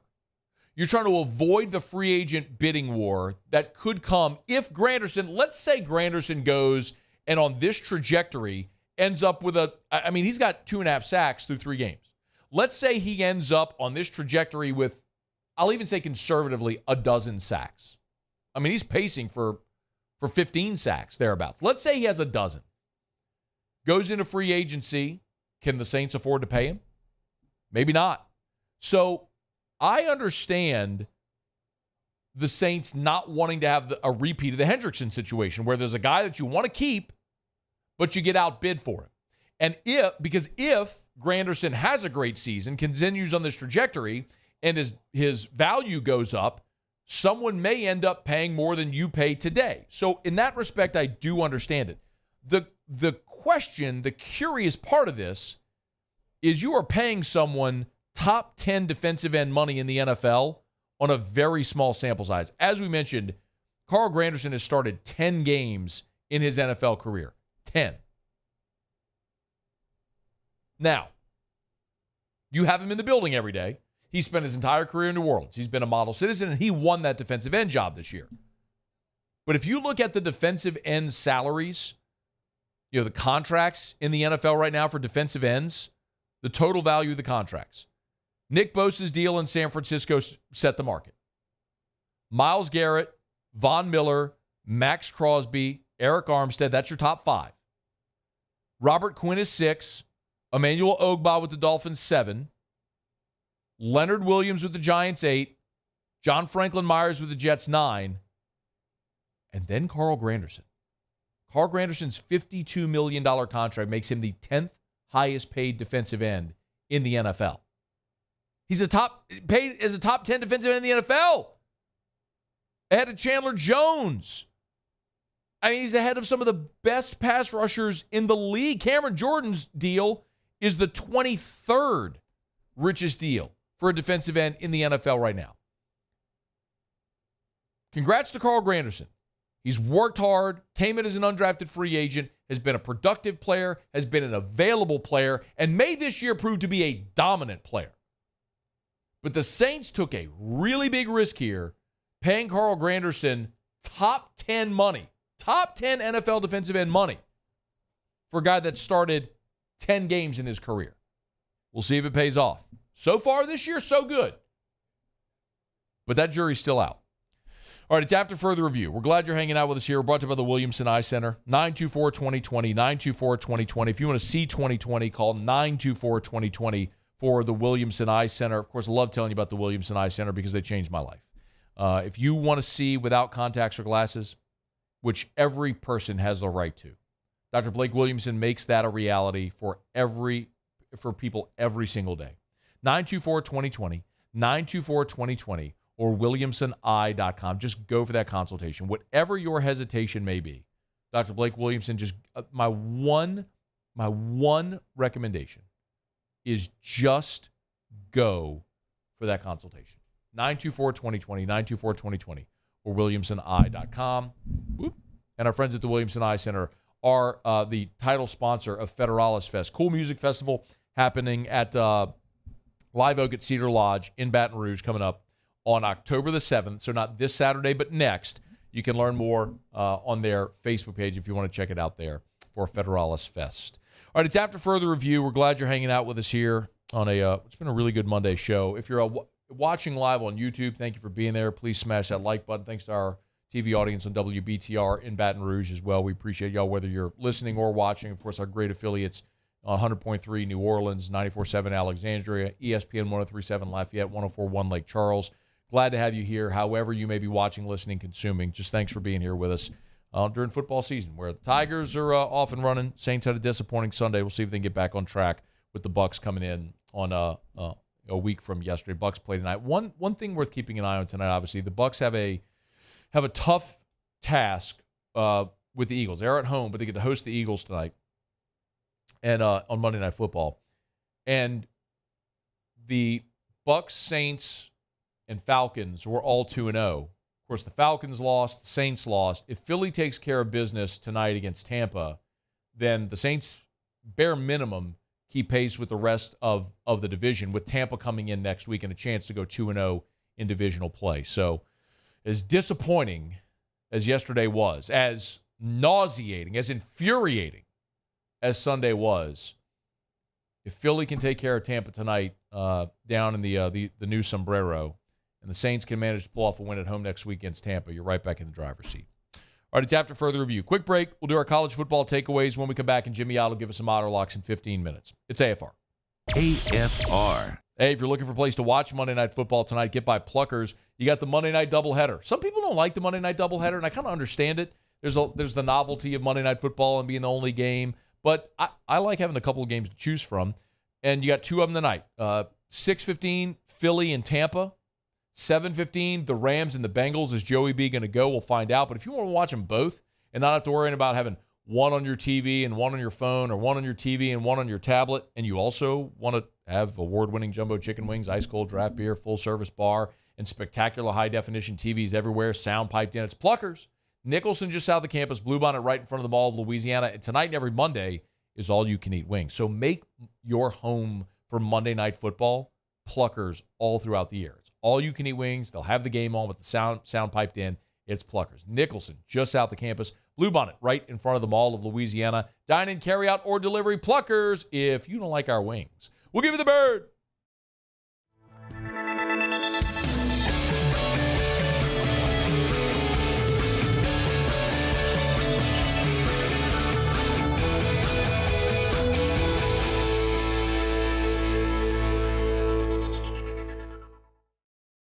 When is a taco more than just a taco? When it's Government Taco. Voted best tacos 3 years in a row by 225 Magazine, Government Taco puts the most delicious spin on tacos the capital area has ever seen. With creative combinations like the Magna Carrot, the Filibuster, or the Steak of the Union. Plus perfect tortilla chips paired with the best salsa and queso you've ever had. And happy hour every day from 3 to 6 p.m. and all day on Thursday. Government Taco, 5621 Government Street.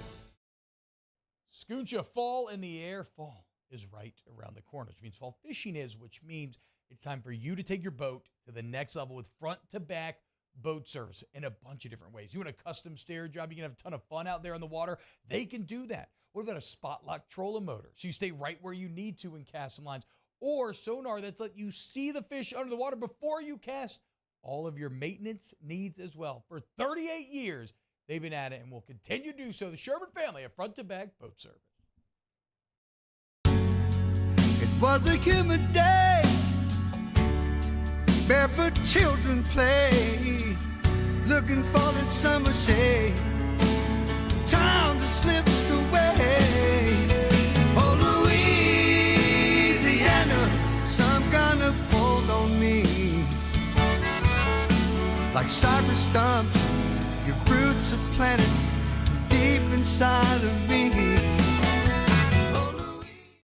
Dylan Cruz here to tell you about Six Rings Baseball and Softball Camp. If you live on the North Shore and play ball, go to Six Rings Camps with former LSU assistant coach Dan Canaveri. His knowledge is second to none, and your child will improve and have fun doing it. Camps were held at Coquille Park and Six Rings Academy in Covington with 4 sessions over the summer. Full day and morning only sessions are available from ages 7 to 13. Go to sixringsbaseball.com or call 985-206-9096. Learn the game to love the game.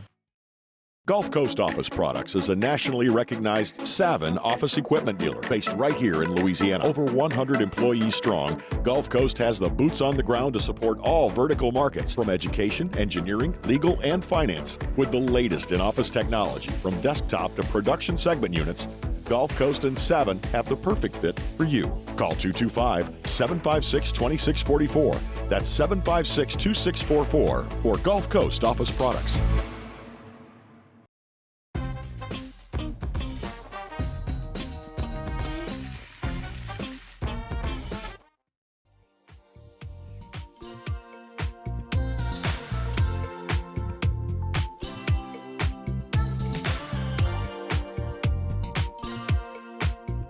After further review with Matt Moscona, presented by Relief Windows. Windows, doors, siding. Call 288-8138 or visit reliefwindows.com.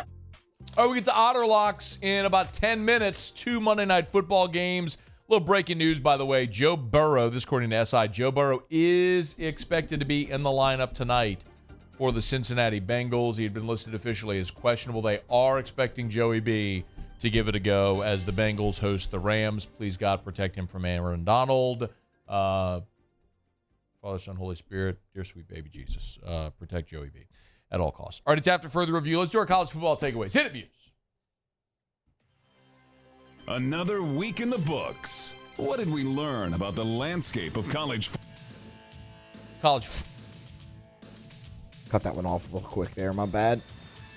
But we can go ahead and get it started. Hey, you had 3 teams make their Big 12 debut this week. Oh! Cincinnati, from the American, UCF. Cincinnati! It's been a while. From the American and BYU. All 3 made their debut.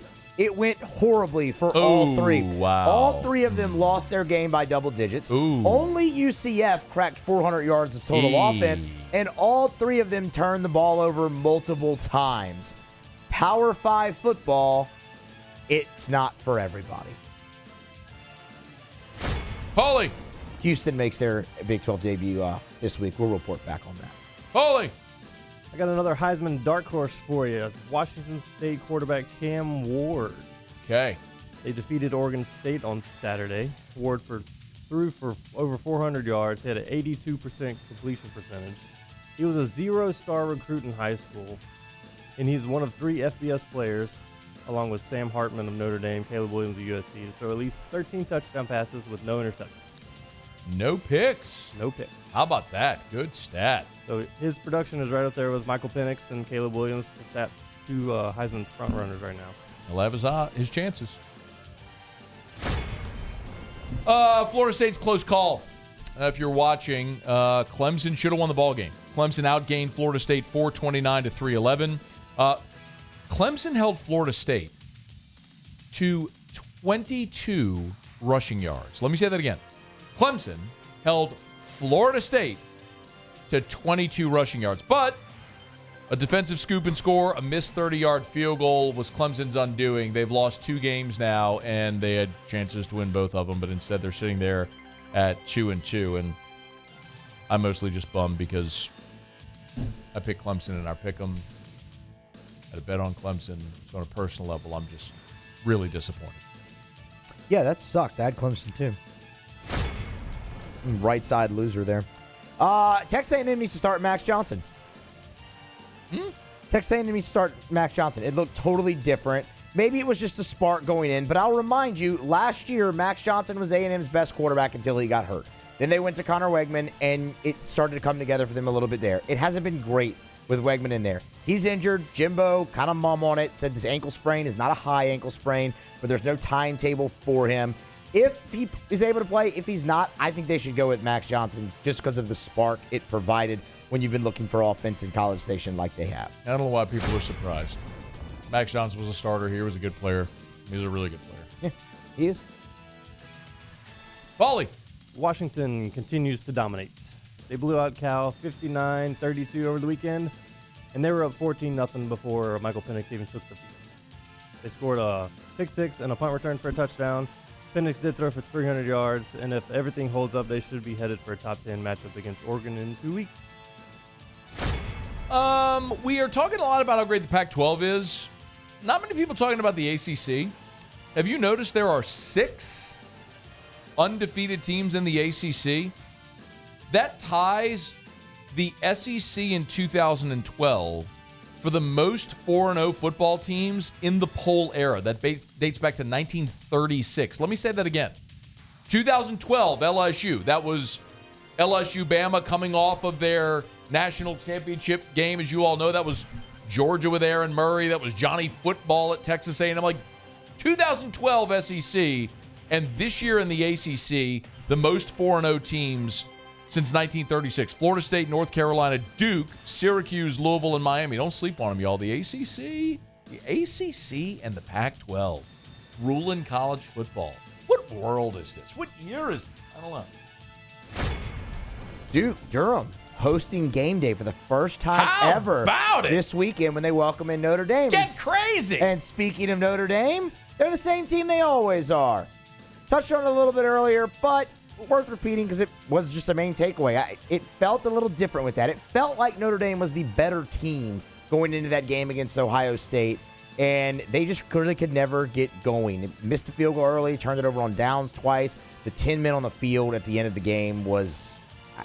How does that happen? I don't know. I know Marcus Freeman kind of tried to downplay it, but that's brutal when the game is on the line. And in a big game, Notre Dame did what Notre Dame does, and they lost and kind of let it get away. Okay, anytime you want to hit the switch. There it is. Okay. Well, spacebar stuck. Let's go. Oregon took the shine off Colorado there. Everybody was talking about Dan Lanning's speech when they said the Cinderella story is over and they're fighting for clicks and we're fighting for wins. Bo Nix threw for 3 touchdowns. Oregon ran for over 240 yards as a team. They sacked Shedeur Sanders 7 times. Colorado, their next matchup is against USC. We'll see how that goes. I just don't know why that's surprising. Like, it's not. They were a 21-point favorite in the game. Here's my thing. Dan Lanning can kick rocks. Like, the most perplexing thing about the Deion Colorado thing is all the hate when Deion isn't trash-talking anybody. He's interesting, so people pay attention, but he's not trash-talking Colorado or Oregon. He's not trash-talking Colorado State. I mean, you say, well, he made it personal. The freaking coach from Colorado State did. He did. He went on his coach's show and made it like he did. I don't get the vitriol going that way. All Deion's done has been uplifting and positive and uplifting to his guys and other players. He defended the Colorado State kid who lacerated Travis Hunter's kidney or spleen, whatever it was. Spleen, I think it was a spleen. Great, man. I don't get the Deion hate, man. It's been great. Anyway, lastly, I'm just going to point out Ricky Pearsall's catch. That's all. Dude. If you haven't seen it yet, you need to. It's the most incredible. I think it's the most incredible catch I've ever seen. If it's not the most incredible catch I've ever seen, it's on the very, very, very short list. And I would love to see John Brinkus from Sports Science do a Sports Science on this. Because John Brinkus from Sports Science did a Sports Science on the Odell Beckham Sunday Night Football catch against the Giants or against the Cowboys back in the day. I think they need to do that for this as well. If you haven't seen it, it's a one-handed catch over the middle. He caught it fingertips, and he got hit. It might be the most remarkable catch I've ever seen. He floated, too. It's incredible. Like, he floated in the air. And it's made more so because Pearsall is not a big guy. Yeah. So, like, a bigger receiver would have had an easier time, not an easier time catching that ball. I'm taller than Ricky Pearsall. I interviewed him at Media Days. Really fun guy, too. I enjoyed He was good. with him. I remember his interview. Yeah, he's really good. Engaging. Played at Arizona State with Jaden. Yep. And with Jordan Clark. And anyway, but we stood side by side. Like, I'm taller than Ricky Pearsall. I'm 6 foot. So he's, right, 6 foot, maybe a little bit less. But it's incredible. Maybe the most incredible catch I've ever seen. I would love for Sports Science to actually analyze how high he got off the ground, the strength in the hand to make that, to bring it in, to take the hit by 3 dudes. I mean, it was crazy catch by Ricky Pearsall. All right, it's After Further Review. We're brought to you by the Aesthetic Medicine and Anti-Aging Clinics of Louisiana, Baton Rouge, Lafayette, and online at theantiagingclinics.com. TheAntiAgingClinics.com. Oh, Muse, by the way, thanks so much for playing the Big Ten on CBS theme music there. TheAntiAgingClinics.com. That's where you'll find them. Was actually there earlier today. Had to get some foaming facial cleanser for Erica. She uses that in the shower to clean her face. It's fantastic. I have medical-grade supplements. I took my supplements today, as I do every day, my vitamin C, my multivitamin, Coritin, a lot of different supplements that I'm on that my blood, my lab work showed that where I'm deficient. So you want to look and feel like your younger self, they can help at the Aesthetic Medicine and Anti-Aging Clinics of Louisiana. Baton Rouge, Lafayette, and online at theantiagingclinics.com. Okay, it's after further review. One thing left to do. Otter will jump aboard with us. We got a Monday Night Football doubleheader. We got the Bucks hosting Philly, and we got Joey B and the Bengals hosting the Rams. So we'll get to Otter Locks, find out where Ben Otter. I texted him last night. Otter said, I said, hey, who we got on Sunday Night Football? He said, Pittsburgh. Pittsburgh was getting 3, outright winner. See what the Otters got tonight. Stick around. It's AFR. AFR. Get Gordon and get it done. Gordon McKernan Injury Attorneys. Always tell you, of course, if you've been injured in an accident, it's not your fault. Let Gordon represent you. Let him do what he's done for injured people in our state for 30 years. Get Gordon, get it done. I tell you also, of course, about the G team, how Gordon has done so much amazing work with the NIL space and representing student athletes, grubbing with G, and all the content has been awesome. But Gordon also takes great pride in using his social media to give out good and helpful tips. For example, if you go look at his Twitter, his Facebook right now, this is Child Passenger Safety Week. It's National Child Passenger Safety Week. And he's got some great posts up right now with some tidbits of info on car seats and some of the laws around car seats and booster seats. Very easily digestible. And some of the statistics are also about child passenger safety. So take the time to educate yourself. And certainly we salute Gordon for all the great work he's doing. Go to getgordon.com. Get Gordon and get it done. I've been doing business with Luba for 25 years. They're dependable, trustworthy. It's just the attention to detail with our clients. Our folks have years and years of experience. They're highly trained professionals. But many companies have that asset. What I'd like to think makes Luba a bit different is that we use those talents in a way that truly is dedicated to serving the needs of the folks who depend on us. There it is, the extra mile, on the border of expected and extraordinary for those willing to go further, like vans customized for work or play, with safety and tech to keep you connected, supported by a 5-star sales, service, and finance team, and backed by the 1-star you know. So go the extra mile. It's never crowded, because so few have what it takes to go there. Mercedes-Benz Vans. Bayou Ford is taking $10,000 off MSRP on select new 23 Ford F-150 trucks. And all new Bayou Ford vehicles come with a 1 million mile warranty. The crew at Bayou Ford is going to do right by you.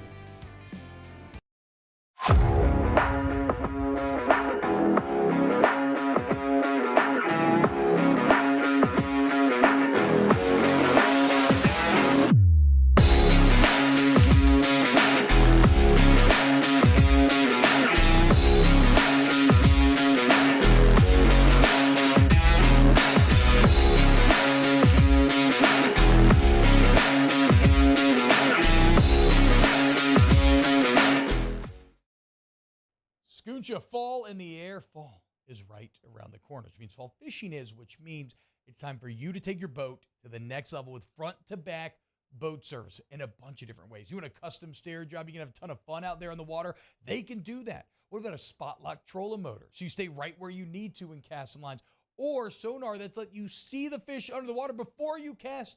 All of your maintenance needs as well. For 38 years, they've been at it and will continue to do so. The Sherman family of front-to-back boat service. I've been doing business with Luba for 25 years. They're dependable, trustworthy. It's just the attention to detail with our clients. Our folks have years and years of experience. They're highly trained professionals. But many companies have that asset. What I'd like to think makes Luba a bit different is that we use those talents in a way that truly is dedicated to serving the needs of the folks who depend on us. Dylan Cruz here to tell you about Six Rings Baseball and Softball Camp. If you live on the North Shore and play ball, go to Six Rings Camps with former LSU assistant.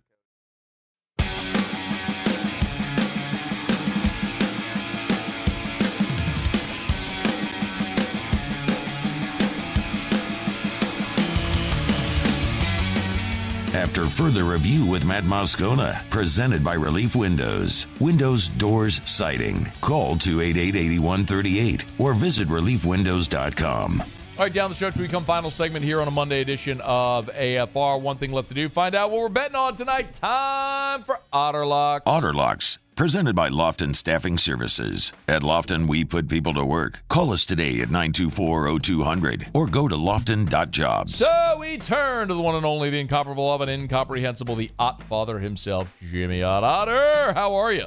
What's going on, Matthew? Doubleheader in football tonight. Excited about the Monday Night Football doubleheader. Great pick last night with Pittsburgh, the outright winner. What a great way to finish the night. What are we looking at tonight, man? Thank you, Josh McDaniels, kicking a field goal down 8 twice. I'll take it. I'm watching the line right now as it climbed up, and in the last 10 minutes or so, it has just hit the magic number of 6 with the Philadelphia Eagles. So 5.5 most of the day, and it was kind of leaning that way. So right now, DraftKings +6 with Tampa Bay is the play in this early game. So you like Tampa and the 6. Okay. 75% of the tickets on the Eagles. They've looked less than impressive to start this year. Sometimes, actually often, that Super Bowl loser hangover can have a little bit of an effect. They haven't looked good, Matt, at all. And, just kind of that's a big number on the road. I'm not going to try and, run to the house with Tampa Bay being some sort of legitimate contender in the weak South. And with the Saints fold yesterday, the South got a lot weaker. But, oh my God. They're up 3 with 3 minutes to go against Chicago. And, well, if you saw the Chicago Sun-Times today, they gave all F's as their grading system to the Chicago Bears. So it was pretty the crazy. Chicago media, tough on the Bears. Stunner. Yeah. Keep in mind, they were a very popular pick. Win total over. Everybody's like, how are they going to win 5 more games when they haven't changed a whole lot? So they're off to a tough start. Joe Burrow is expected to start tonight, the 7:15 kickoff game at Cincinnati. The 0-2 Bengals again, and they're facing the Rams here. And 1 minute remaining. I worry about this organization and Joe's kind of tough will and stuff like that. I don't know. This is a bad matchup for Cincinnati. They couldn't block Aaron Donald in the Super Bowl. I'm not seeing how they're going to block him here. Jonah Williams is still on the team. I think the Rams, and you're catching 3.5 some places. You're getting less juice at DraftKings, but maybe hold out because there has been a little Bengals support since they announced he is going to start. Okay, so we like the Rams with the points tonight. Correct, both dogs. All right. Otter, where are you tomorrow? We are at Mike Anderson Seafood on Lee, just off of Nicholson. All right, man. Have a great night. Enjoy the football. We appreciate it. Thank you, Matt. All right, be well. Muse Pauly, thanks. Y'all have a great night. We'll see you tomorrow at 3.